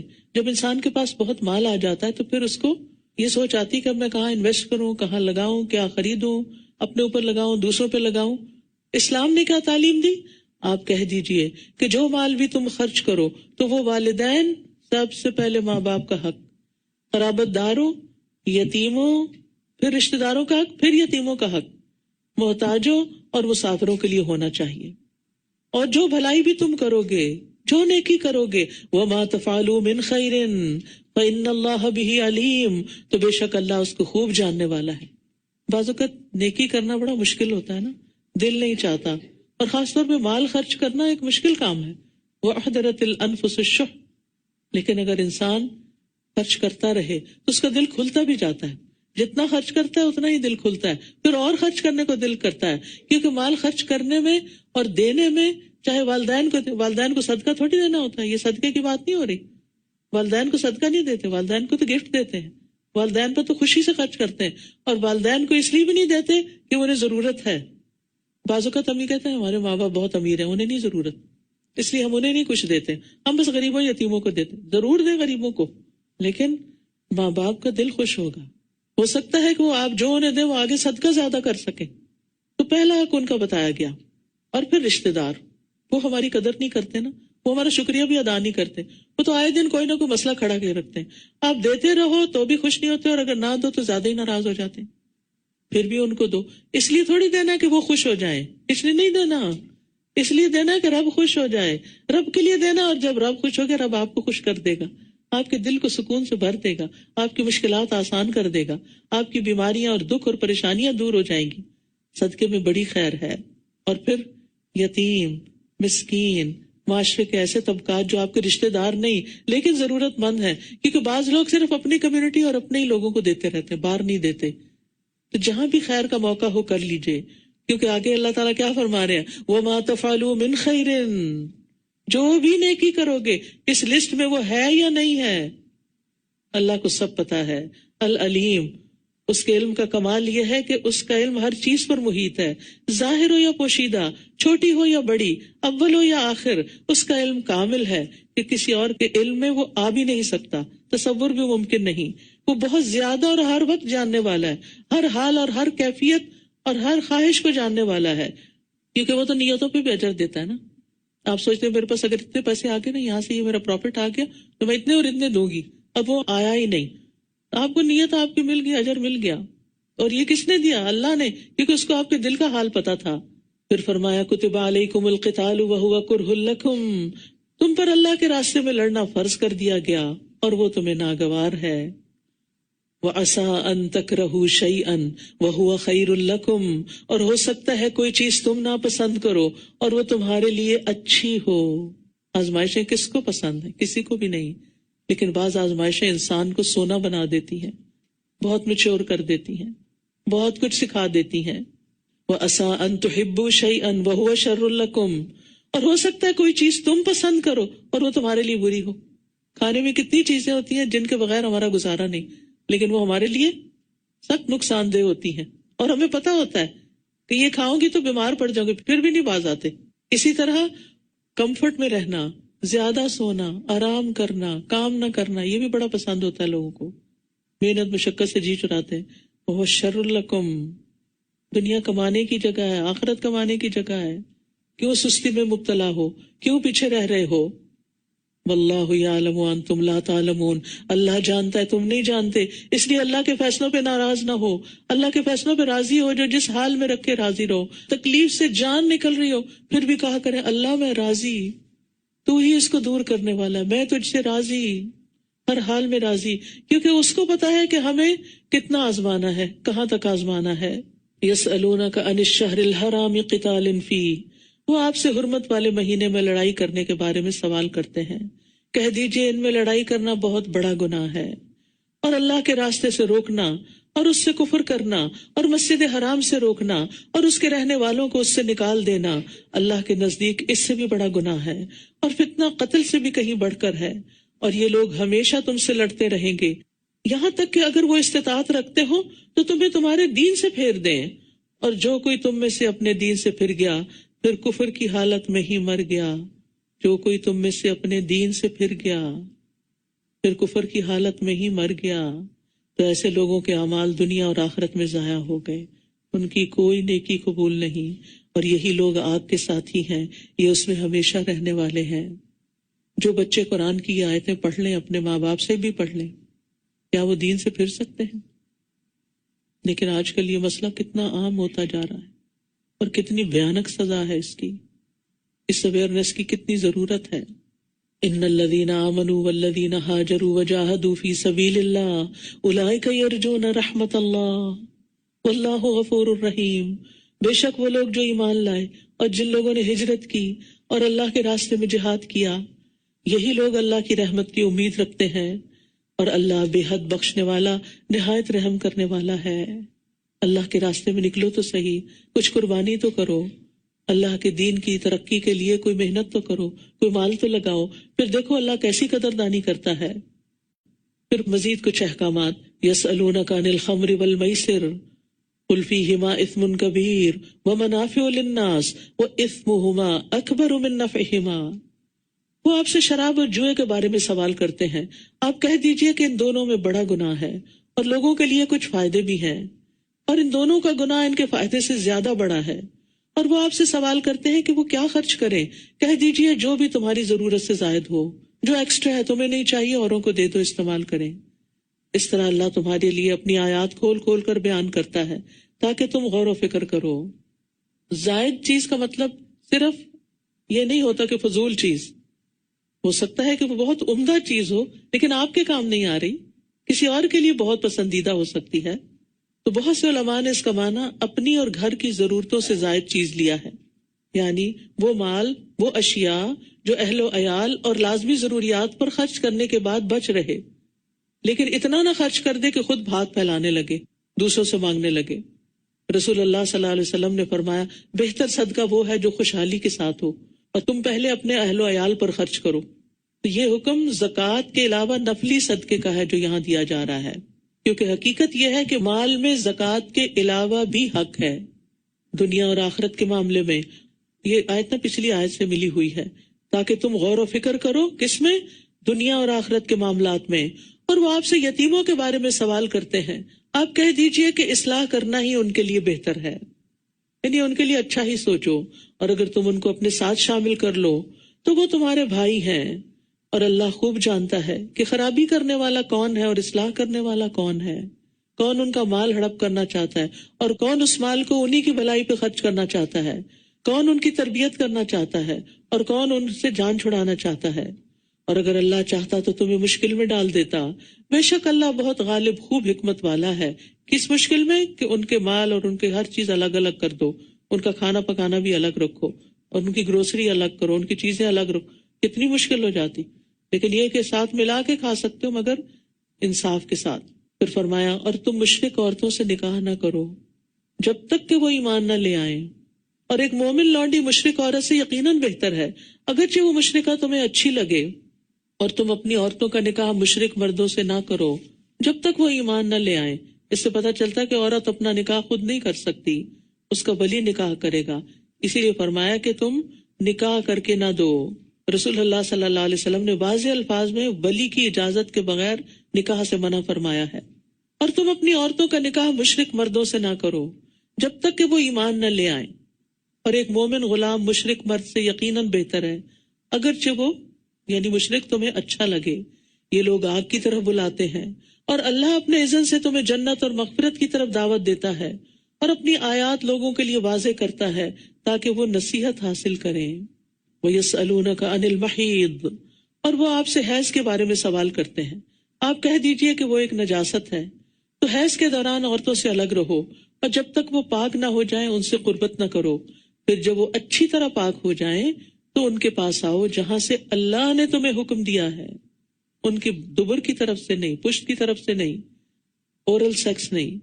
بے شک اللہ بہت توبہ کرنے والوں اور بہت پاک صاف رہنے والوں سے محبت کرتا ہے، کیونکہ یہ دونوں اینل سیکس اور اورل سیکس دونوں ہی غلیظ طریقے ہیں. تو اللہ تعالیٰ کن لوگوں سے محبت کرتا ہے؟ پاک صاف رہنے والوں سے اور توبہ کرنے والوں سے، کہ اگر ماضی میں کچھ ہو چکا تو ہو چکا، آئندہ کے لیے مت کرو. تو یہاں حیض کو، پیریڈز کو عذاب بتایا، تکلیف، یعنی کہ عورت ان دنوں میں صحت کی نسبت بیماری سے قریب ہوتی ہے، اور ہسبینڈ کے لیے بھی فزیکل ریلیشن شپ قائم کرنا عورت سے بیماری کا باعث بن سکتا ہے. نبی صلی اللہ علیہ وسلم نے ان دنوں میں انٹرکورس کے علاوہ باقی ہسبینڈ وائف کے ریلیشن شپ کو جائز قرار دیا ہے. اگر کوئی حیض کی حالت میں جمع کر لیتا ہے تو اس کا کفارہ کیا ہے؟ رسول اللہ صلی اللہ علیہ وسلم نے فرمایا جو شخص حیض کی حالت میں بیوی کے پاس جائے وہ 1 دینار سونے کا سکہ ہے یا نصف دینار صدقہ کرے. نساؤکم حرث لکم فأتوا حرثکم انا شئتم وقدموا لانفسکم. تمہاری عورتیں، تمہاری یعنی بیویاں تمہارے لیے کھیتی ہیں. کھیت کو دیکھ کر انسان کتنا خوش ہو جاتا، اپنی نہ بھی ہو، دور سے اگر آپ دیکھیں، فیلڈز کی تصویریں بھی آپ دیکھیں تو آپ کا دل خوش ہو جاتا ہے. تو بیوی جو ہے وہ مرد کے لیے کیسی ہونی چاہیے کہ اس کو دیکھے تو اس کا دل خوش ہو جائے. تو تم اپنی کھیتی میں جس طرح چاہو آؤ اور اپنے نفسوں کے لیے آگے بھیجو اور اللہ سے ڈرو اور جان لو کہ یقیناً تم اس سے ملاقات کرنے والے ہو اور مومنوں کو خوشخبری دے دیجئے. جس طرح چاہو آؤ کا مطلب یہ نہیں کہ تم غلط طریقے اختیار کرو. اس کا مطلب یہ ہے کہ تمہارے لیے کسی ٹائم کی یا کسی اور چیز کی ریسٹرکشن نہیں. وَلَا تَجْعَلُوا اللَّهَ عُرْضَةً لِأَيْمَانِكُمْ، اور تم اللہ کو اپنی قسموں کے لیے اس طرح آڑ نہ بناؤ کہ تم نیکی نہیں کرو گے اور تقوی اختیار نہیں کرو گے اور لوگوں کے درمیان صلح نہیں کراؤ گے، اور اللہ خوب سننے والا خوب جاننے والا ہے. بعض لوگ غصے میں آ کر نیک کام نہ کرنے کی قسم کھا لیتے ہیں، پھر اس قسم کو نیکی سے باز رہنے کے لیے آڑ بنا لیتے ہیں. ہم نے قسم کھائی ہوئی ہے ہم نہیں فلاں سے بولیں گے، ہم نے قسم کھائی ہوئی ہے ہم صدقہ نہیں کریں گے. تو اس قسم کی قسمیں توڑ دینی چاہیے.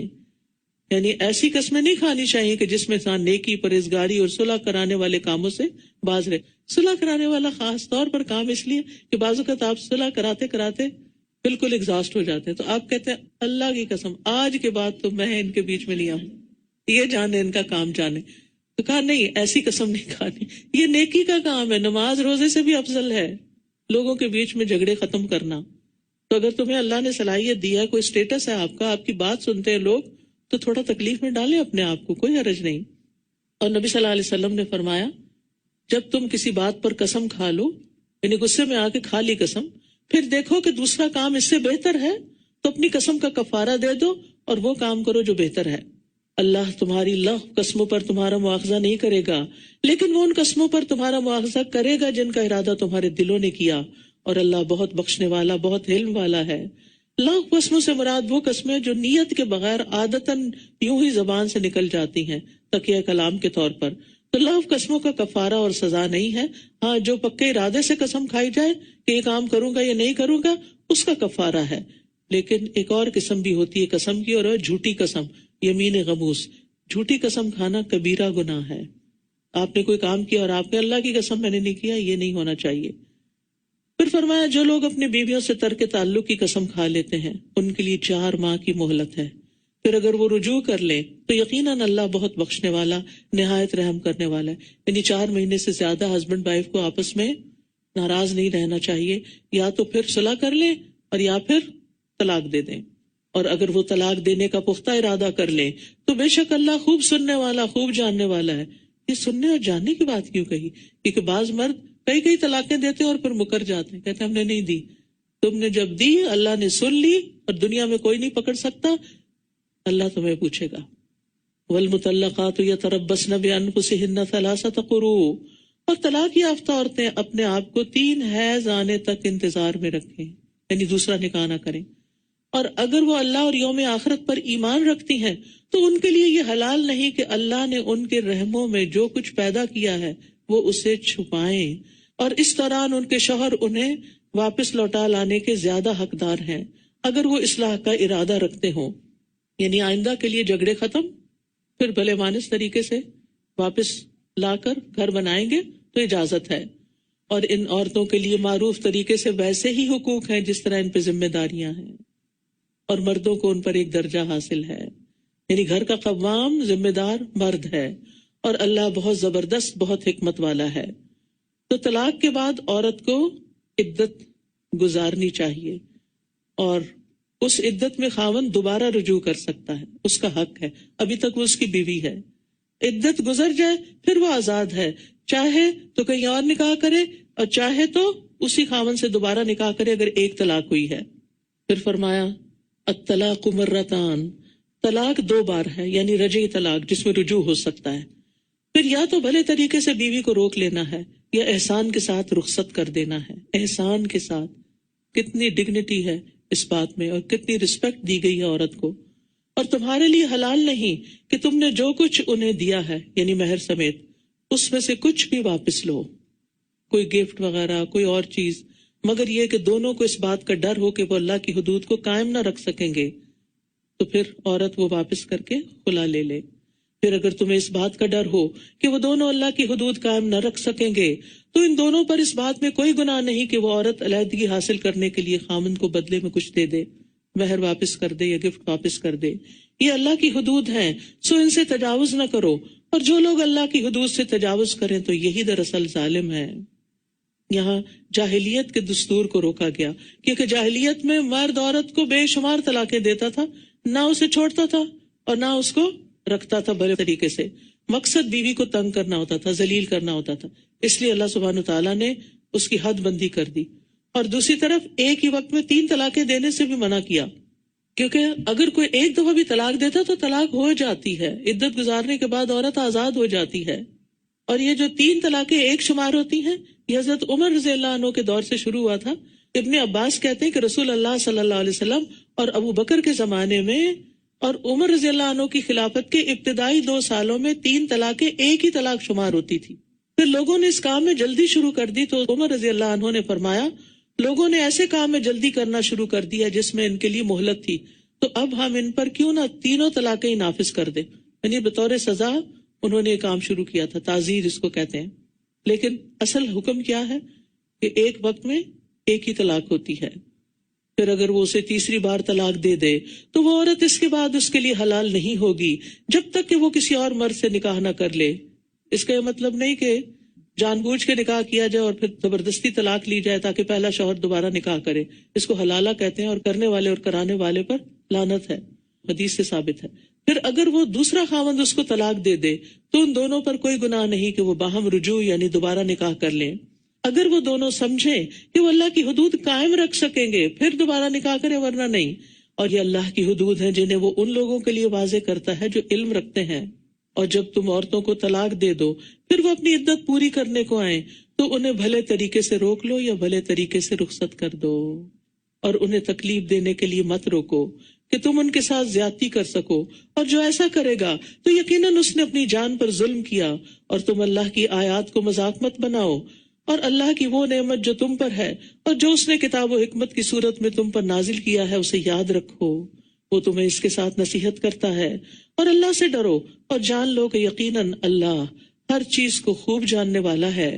اور جب تم عورتوں کو طلاق دے چکو پھر وہ اپنی عدت پوری کر لیں تو تم انہیں ان کے سابقہ شوہروں سے نکاح کرنے سے نہ روکو جب وہ معروف طریقے سے باہم رضامند ہو جائیں.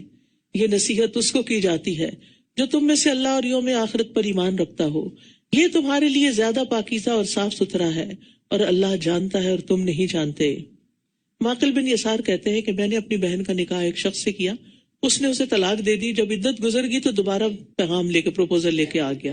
میں نے اس سے کہا میں نے تمہارا نکاح کیا، اسے تمہاری بیوی بنایا، تمہاری عزت افزائی کی، مگر تم نے اسے طلاق دے دی. اب پھر تم دوبارہ پیغام لے کر آ گئے ہو. اللہ کی قسم وہ تمہارے پاس کبھی نہیں آ سکتی. اب میں اس کی شادی دوبارہ تم سے نہیں کروں گا. اس شخص میں کوئی برائی نہیں تھی اور وہ کہتے ہیں کہ میری بہن بھی واپس جانا چاہتی تھی. عورت کو اپنا گھر عزیز ہوتا ہے، کون عورت اپنا گھر چھوڑنا چاہتی، لیکن بھائیوں کی غیرت بیچ میں آ جاتی. اب نہیں ہو سکتا یہ، تو فرمایا فلا تعدلوہن، نہیں انہیں مت روکو کہ وہ اپنے پہلے والے خامدوں سے دوبارہ نکاح کر لیں. جب یہ آیت نازل ہوئی تو کہتے ہیں میں نے کہا اللہ کے رسول اب میں نکاح کر دوں گا. یہ تھا نا ایمان، کوئی اپنی انا کا مسئلہ نہیں بنایا. تو بہرحال انہوں نے پھر نکاح کر دیا. اس سے بھی پتہ چلتا ہے کہ عورت ولی کی اجازت کے بغیر نکاح نہیں کر سکتی. حدیث میں آتا ہے کوئی عورت کسی عورت کا نکاح نہ کرے، ولی مرد کرے. اور کوئی عورت اپنا نکاح خود نہ کرے کیونکہ وہ عورت زانیہ ہے جو اپنا نکاح خود کر لیتی ہے. شاہ عبد القادر لکھتے ہیں یہ حکم ہے عورتوں کے ولیوں کو کہ اس کے نکاح میں اس کی خوشی کا خیال رکھیں، جہاں وہ راضی ہو نکاح کر دیں اگرچہ اپنی نظر میں کوئی اور جگہ زیادہ بہتر ہو. یعنی یہ مسئلہ کب پیش آتا ہے؟ عورت اپنے نکاح کے لیے خود کب نکل پڑتی ہے؟ جب خاندان والے تعاون نہیں کرتے. اور مائیں اپنے بچوں کو پورے 2 سال تک دودھ پلائیں.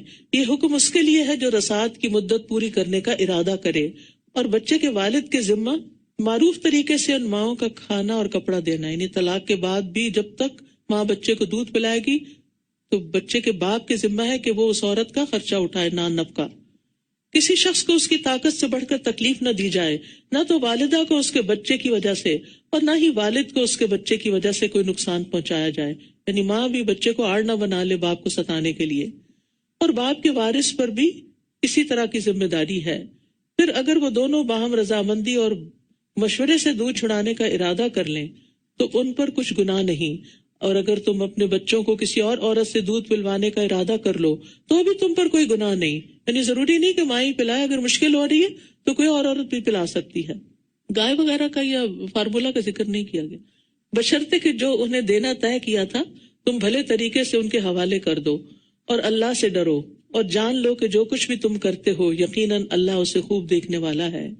اور تم میں سے جو لوگ فوت ہو جائیں اور بیویاں چھوڑ جائیں تو وہ عورتیں 4 ماہ اور 10 دن تک اپنے آپ کو انتظار میں رکھیں۔ پھر جب اپنی عدت کی مدت پوری کر چکیں تو جو بھی وہ اپنی ذات کے بارے میں معروف طریقے سے طے کرے تو تم پر کوئی گناہ نہیں، اور جو بھی تم کرتے ہو اللہ اس کی خوب خبر رکھنے والا ہے۔ تو خاوند کی وفات کی یہ عدت تمام عورتوں کے لیے یکساں ہے، شوہر نے اس سے صحبت کی ہو یا اس سے پہلے ہی فوت ہو گیا ہو، جوان ہو یا بوڑھی ہو، بس نکاح ہوا تھا چاہے رخصتی نہیں ہوئی تب بھی عورت کو عدت کرنی پڑے گی یہ والی، اور اس کو شوہر کی میراث میں سے بھی حصہ دیا جائے گا۔ بیوہ عورت کی عدت سب بیوہ عورتوں کے لیے، اتنا زیادہ یہ سوال آتا ہے عورت کی عمر 70 سال ہوگی ابھی بھی عدت ہوگی؟ جی ہاں بالکل عدت ہوگی، اور اس میں اس کو رنگین کپڑے نہیں پہننے، زیور نہیں پہننا، گھر نہیں چھوڑنا اور ادھر ادھر گھومنا پھرنا نہیں، بلکہ اپنے اسی گھر کے اندر رہنا ہے۔ اور جب 4 مہینے 10 دن گزر جائیں اسلامی کیلنڈر کے تو پھر چاہے تو اس گھر میں اگر رہنا چاہے، گھر والے رکھنا چاہیں یا جا کے دوسرا نکاح کرنا چاہے، کچھ بھی کرے پھر وہ آزاد ہے۔ ظاہر ہے پھر ولی کوئی نکاح کرے گا، میری بات سے یہ مطلب نہ نکالیے کہ خود کر لے۔ اور تم پر اس بات میں کوئی گناہ نہیں کہ عدت والی عورتوں کو اشارتاً پیغام نکاح بھیجو، یعنی دوران عدت عورت کو پروپوز نہیں کیا جا سکتا، دوران عدت نکاح نہیں کیا جا سکتا۔ اور تم پر اس بات میں کوئی گناہ نہیں کہ عدت والی عورتوں کو اشارتاً پیغام نکاح بھیجو یا اسے اپنے دلوں میں چھپائے رکھو، اللہ جانتا ہے کہ ضرور تم ان کا ذکر کرو گے، لیکن تم ان سے نکاح کرنے کا خفیہ وعدہ نہ کرو، چھپی دوستی نہیں، مگر یہ کہ کوئی بھلی بات کہو، یعنی اچھے الفاظ میں کسی طرح میسج کنوے کروا دو، باقاعدہ پروپوزل نہیں۔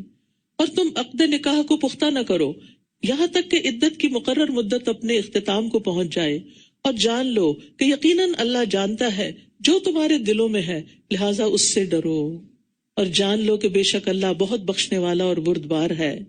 تم پر کوئی گناہ نہیں اگر تم ان عورتوں کو طلاق دے دو جنہیں تم نے ہاتھ نہیں لگایا، یعنی پیپر میرج ہوئی تھی، لڑکا کسی ملک میں تھا، لڑکی کہیں اور تھی، امیگریشن نہیں ہوئی، آخر کار طلاق دینی پڑی، لڑکی جانے کو تیار نہیں تھی 3rd ورلڈ کنٹری میں، اور لڑکا آ نہیں سکتا تھا، اب کیا ہے طلاق ہو گئی، اب کیا ہوگا؟ یعنی کہ اس کے ساتھ ٹائم ہی نہیں اسپینڈ کیا تو پھر کیا ہوگا؟ ایسی صورت میں عدت نہیں ہوگی لڑکی پر۔ تم پر کوئی گناہ نہیں اگر تم ان عورتوں کو طلاق دے دو جنہیں تم نے ہاتھ نہیں لگایا یا جن کے مہر تم نے مقرر نہیں کیے، اور انہیں کچھ نہ کچھ فائدہ یعنی تحفہ دو۔ سبحان اللہ، تم نے کوئی فائدہ نہیں اٹھایا لیکن اس بچی کا تو بہرحال ایک نقصان ہو گیا۔ وسعت والا اپنی وسعت کے مطابق، تنگ دست اپنی حیثیت کے مطابق دے، بھلے طریقے سے فائدہ پہنچانا ہے، یعنی خوبصورتی سے الگ ہوں۔ نیکی کرنے والوں پر یہ لازمی حق ہے، ایسا لازمی کرنا چاہیے، یہ متع طلاق کہلاتا ہے۔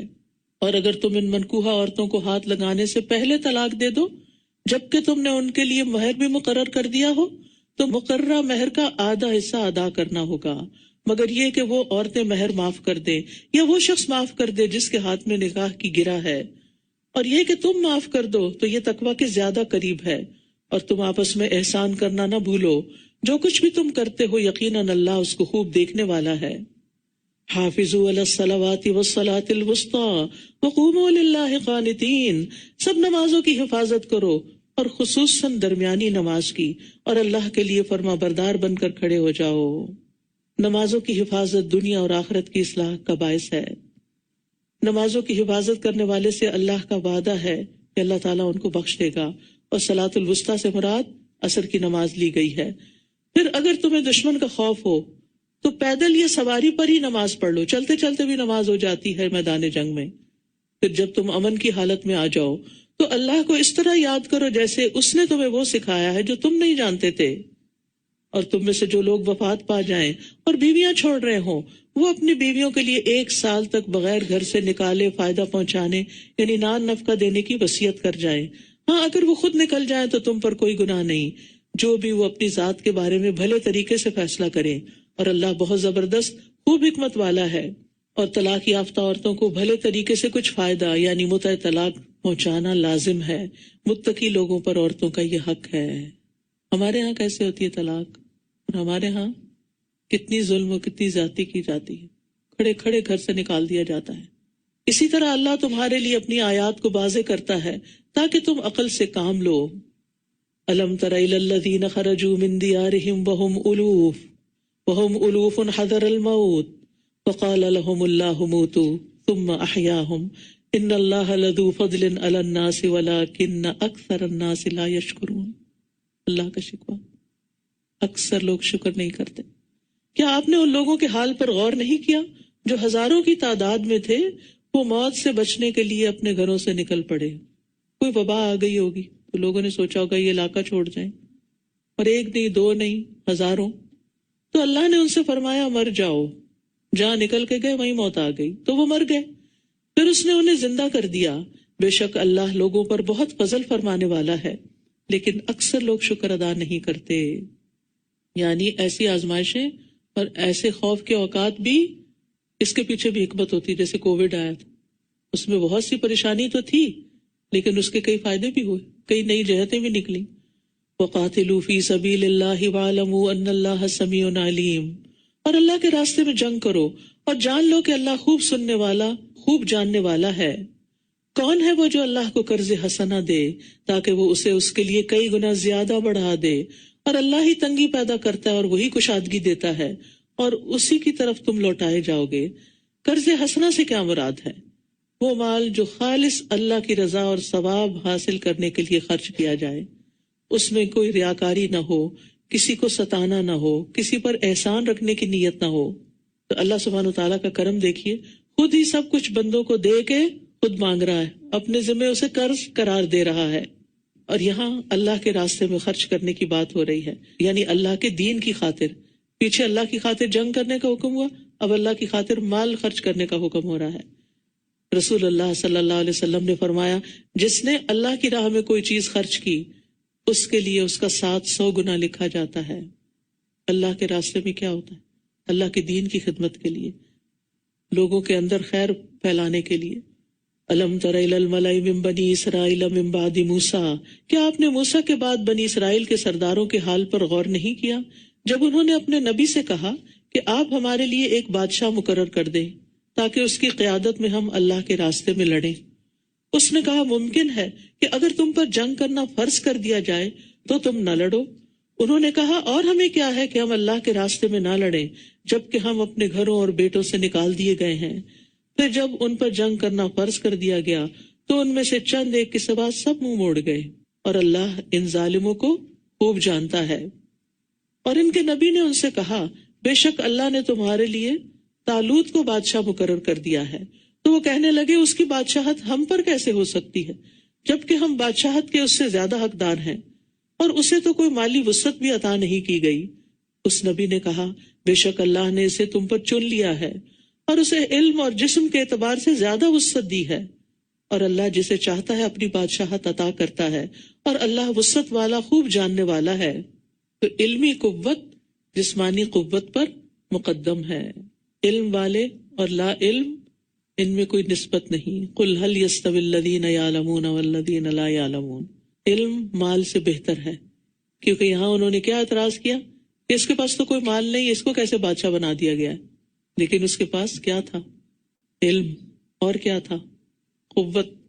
اور اسی طرح انسان کے اندر جو ایسی فضیلت ہوتی ہے، یعنی علمی فضیلت، علمی قوت، وہ باقی قوتوں پر حاوی ہو جاتی. علم کے ذریعے آپ باقی چیزیں بھی حاصل کر لیتے، لیکن اگر آپ جاہل ہیں تو آپ اپنا مال بھی ضائع کر دیں گے، اپنی زندگی بھی ضائع کر دیں گے. جہالت عیب ہے، جہالت سے نکلنا ہے. چاہے دنیا کے علم ہو، چاہے دین کے جو بھی نفع مند علم ہو، ان کی طرف توجہ کرنی چاہیے. اور یہاں اللہ تعالیٰ کی صفت الواسع آئی ہے کہ جس کی جود و سخا مخلوق کے اندازوں سے کہیں بڑھ کر ہے، اور اس کی رحمت اور علم ہر چیز پر محیط ہے. اس کا رزق سب کے لیے کافی ہے۔ اور ان کے نبی نے ان سے کہا بے شک اس کی بادشاہت کی علامت یہ ہوگی کہ تمہارے پاس وہ تابوت واپس آ جائے گا جس میں تمہارے رب کی طرف سے سکینت بھی ہے اور آل موسیٰ اور آل ہارون کے چھوڑے ہوئے بقیہ جات بھی ہیں، فرشتے اسے اٹھائے ہوئے ہوں گے، یقیناً اس میں تمہارے لیے ایک نشانی ہے اگر تم ایمان والے ہو۔ پھر جب طالوت لشکروں کے ساتھ روانہ ہوا تو اس نے اپنی فوج سے کہا یقیناً اللہ تمہیں ایک نہر کے ذریعے آزمانے والا ہے۔ آپ نیکی کے کام کے لیے نکلتے ہیں تو راستے میں کوئی رکاوٹ آ جاتی ہے، یہ دیکھنے کے لیے کہ کتنا شوق ہے، واقعی دل میں کتنی سچائی ہے اس کام کو کرنے کی۔ تو کہا اللہ تمہیں یقیناً ایک نہر کے ذریعے آزمانے والا ہے، تو جس نے اس میں سے پی لیا تو وہ مجھ سے نہیں، اور جس نے اس کو نہیں چکھا تو وہ یقیناً مجھ سے ہے، مگر وہ جو اپنے ہاتھ سے ایک چلو بھر لے، یعنی تھوڑا بہت پی لو۔ تو سوائے چند ایک کہ انہوں نے اس میں سے پی لیا، یعنی خوب پیٹ بھر کے پیا۔ پھر جب اس نے اور ان لوگوں نے جو اس کے ساتھ ایمان لائے تھے اس نہر کو پار کر لیا تو وہ کہنے لگے آج ہمارے پاس جالوت اور اس کے لشکروں سے مقابلہ کرنے کی کوئی طاقت نہیں۔ اس موقع پر جو لوگ اس بات کا یقین رکھتے تھے کہ وہ اللہ سے ملاقات کرنے والے ہیں کہنے لگے کتنی ہی بار ایسا ہوا کہ چھوٹی جماعت بڑی جماعت پر اللہ کے اذن سے غالب آ گئی، اور اللہ صبر کرنے والوں کے ساتھ ہے۔ اللہ کی خاص معیت حاصل ہوتی ہے ان لوگوں کو جو مشکل وقت میں اسی پر بھروسہ کرتے ہیں اور بے قرار نہیں ہوتے اور اپنا کام کیے جاتے ہیں۔ اور جب وہ جالوت اور اس کے لشکروں کے مقابل ہوئے تو کہنے لگے ربنا افرغ علینا صبرا وثبت اقدامنا وانصرنا علی القوم الکافرین، اے ہمارے رب ہم پر صبر انڈیل دے۔ جیسے بالٹی کا پانی ہوتا ہے نا تو پھر کوئی حصہ بھی خشک نہیں رہتا، جو پانی اوپر سے انڈیلا جاتا ہے، تو ایسے صبر انڈیل دے کہ ہمارا رواں رواں صبر کرے اور ہمارے قدم جما دے، اور اس کافر قوم کے مقابلے پر ہماری مدد فرما۔ تو اللہ سے جب انسان التجا کرتا ہے تو مدد بھی آ جاتی ہے، دعا بھی قبول ہو جاتی ہے۔ اب یہی ہوا تو انہوں نے اللہ کے اذن سے ان دشمنوں کو شکست دے دی، اور داؤد نے جالوت کو قتل کر دیا، اور اللہ نے اسے بادشاہت اور حکمت عطا کی اور جو چاہا اسے سکھایا۔ اور اگر اللہ بعض لوگوں کے ذریعے بعض کو نہ ہٹائے تو زمین میں فساد پھیل جائے، لیکن اللہ جہان والوں پر فضل فرمانے والا ہے۔ یہ اللہ تعالیٰ کی ایک سنت ہے کہ مفسدین کو وہ اپنی طاقت سے ختم کرتا رہتا ہے۔ تلک آیات اللہ نتلوہا علیک بالحق وانک لمن المرسلین، یہ اللہ کی آیات ہیں جنہیں ہم آپ پر حق کے ساتھ پڑھ رہے ہیں، اور یقیناً آپ رسولوں میں سے ہیں۔ یہ سب وحی کے ذریعے علم آپ کو ملا ہے، اللہ کی طرف سے ایک رحمت کے طور پر آپ کے پاس آیا ہے، لہٰذا آپ کبھی بھی شک میں نہ پڑیں۔ آپ نے بھی جو کچھ سنا وہ یقینی حق ہے اور اس میں شک کی گنجائش نہیں۔ جو بھی آیات اور ترجمہ ان کا آپ نے سنا، ان پر یقین ہی عمل کی راہیں استوار کرتا ہے۔ اللہ تعالیٰ سے دعا ہے کہ وہ ہم سے اس کوشش کو قبول کرے، ہمارا پڑھانا اور پڑھنا اور سیکھنا سکھانا قبول فرمائے، اور سب سے بڑھ کر ہمیں عمل کی توفیق دے۔ وآخر دعوانا ان الحمد للہ رب العالمین، سبحانک اللہم وبحمدک، اشہد ان لا الہ الا انت، استغفرک واتوب الیک۔ السلام علیکم ورحمۃ اللہ وبرکاتہ۔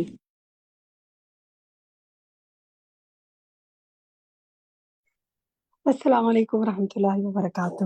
الحمدللہ، اللہ سبحانہ وتعالیٰ کی توفیق سے ہم نے آج سیکنڈ پارہ سنا، اور مجھے پوری امید ہے کہ آپ کو بہت ایمان آپ کا تازہ ہوا ہوگا، اور آپ کے علم میں اضافہ ہوا ہوگا، اور آپ کے دل میں عمل کا شوق پیدا ہوا ہوگا۔ الحمدللہ۔ تو جناب دیکھتے ہیں آج آپ نے کیا سیکھا۔ کافی سارے ہینڈ میرے سامنے ریز ہیں۔ سب سے پہلا ہینڈ میرے پاس جن کا ہے ریز، ان کا نام تو نہیں لکھا، اوپو کر کے کچھ نمبر ہے۔ اپنا مائک کھولیں آپ، اور پلیز میری گزارش آپ لوگوں سے یہ بھی ہے کہ جب آپ جوائن کیا کریں تو اپنے نام کو ری نیم کر لیا کریں، ٹھیک ہے؟ تو نور شمع آپ بولیے، اور بشرا یاسمین آپ، اور فرسٹ نمبر پہ جو ساتھی ہیں جنہوں نے ہینڈ ریز کیا ہے وہ بھی اپنا نام بتائیں اور بات کریں۔ جی نور شمع۔ جی السلام علیکم ورحمۃ اللہ وبرکاتہ۔ جی بہت پیاری باتیں تھی الحمدللہ آج۔ جی کل میرا پارا 1 تھوڑا سا مس ہو گیا تھا، مجھے بہت تکلیف ہوئی تھی۔ آج الحمدللہ میں نے پورے پارے کو بہت دھیان سے بہت اچھے سے میں نے سنا ہے الحمدللہ۔ باتیں تو کافی ساری، جتنی بھی باتیں سب تو اللہ ہی کی باتیں، سبھی اچھی ہے، لیکن جو تھوڑی بہت باتیں جو مجھے اچھی لگی وہ یہ ہے کہ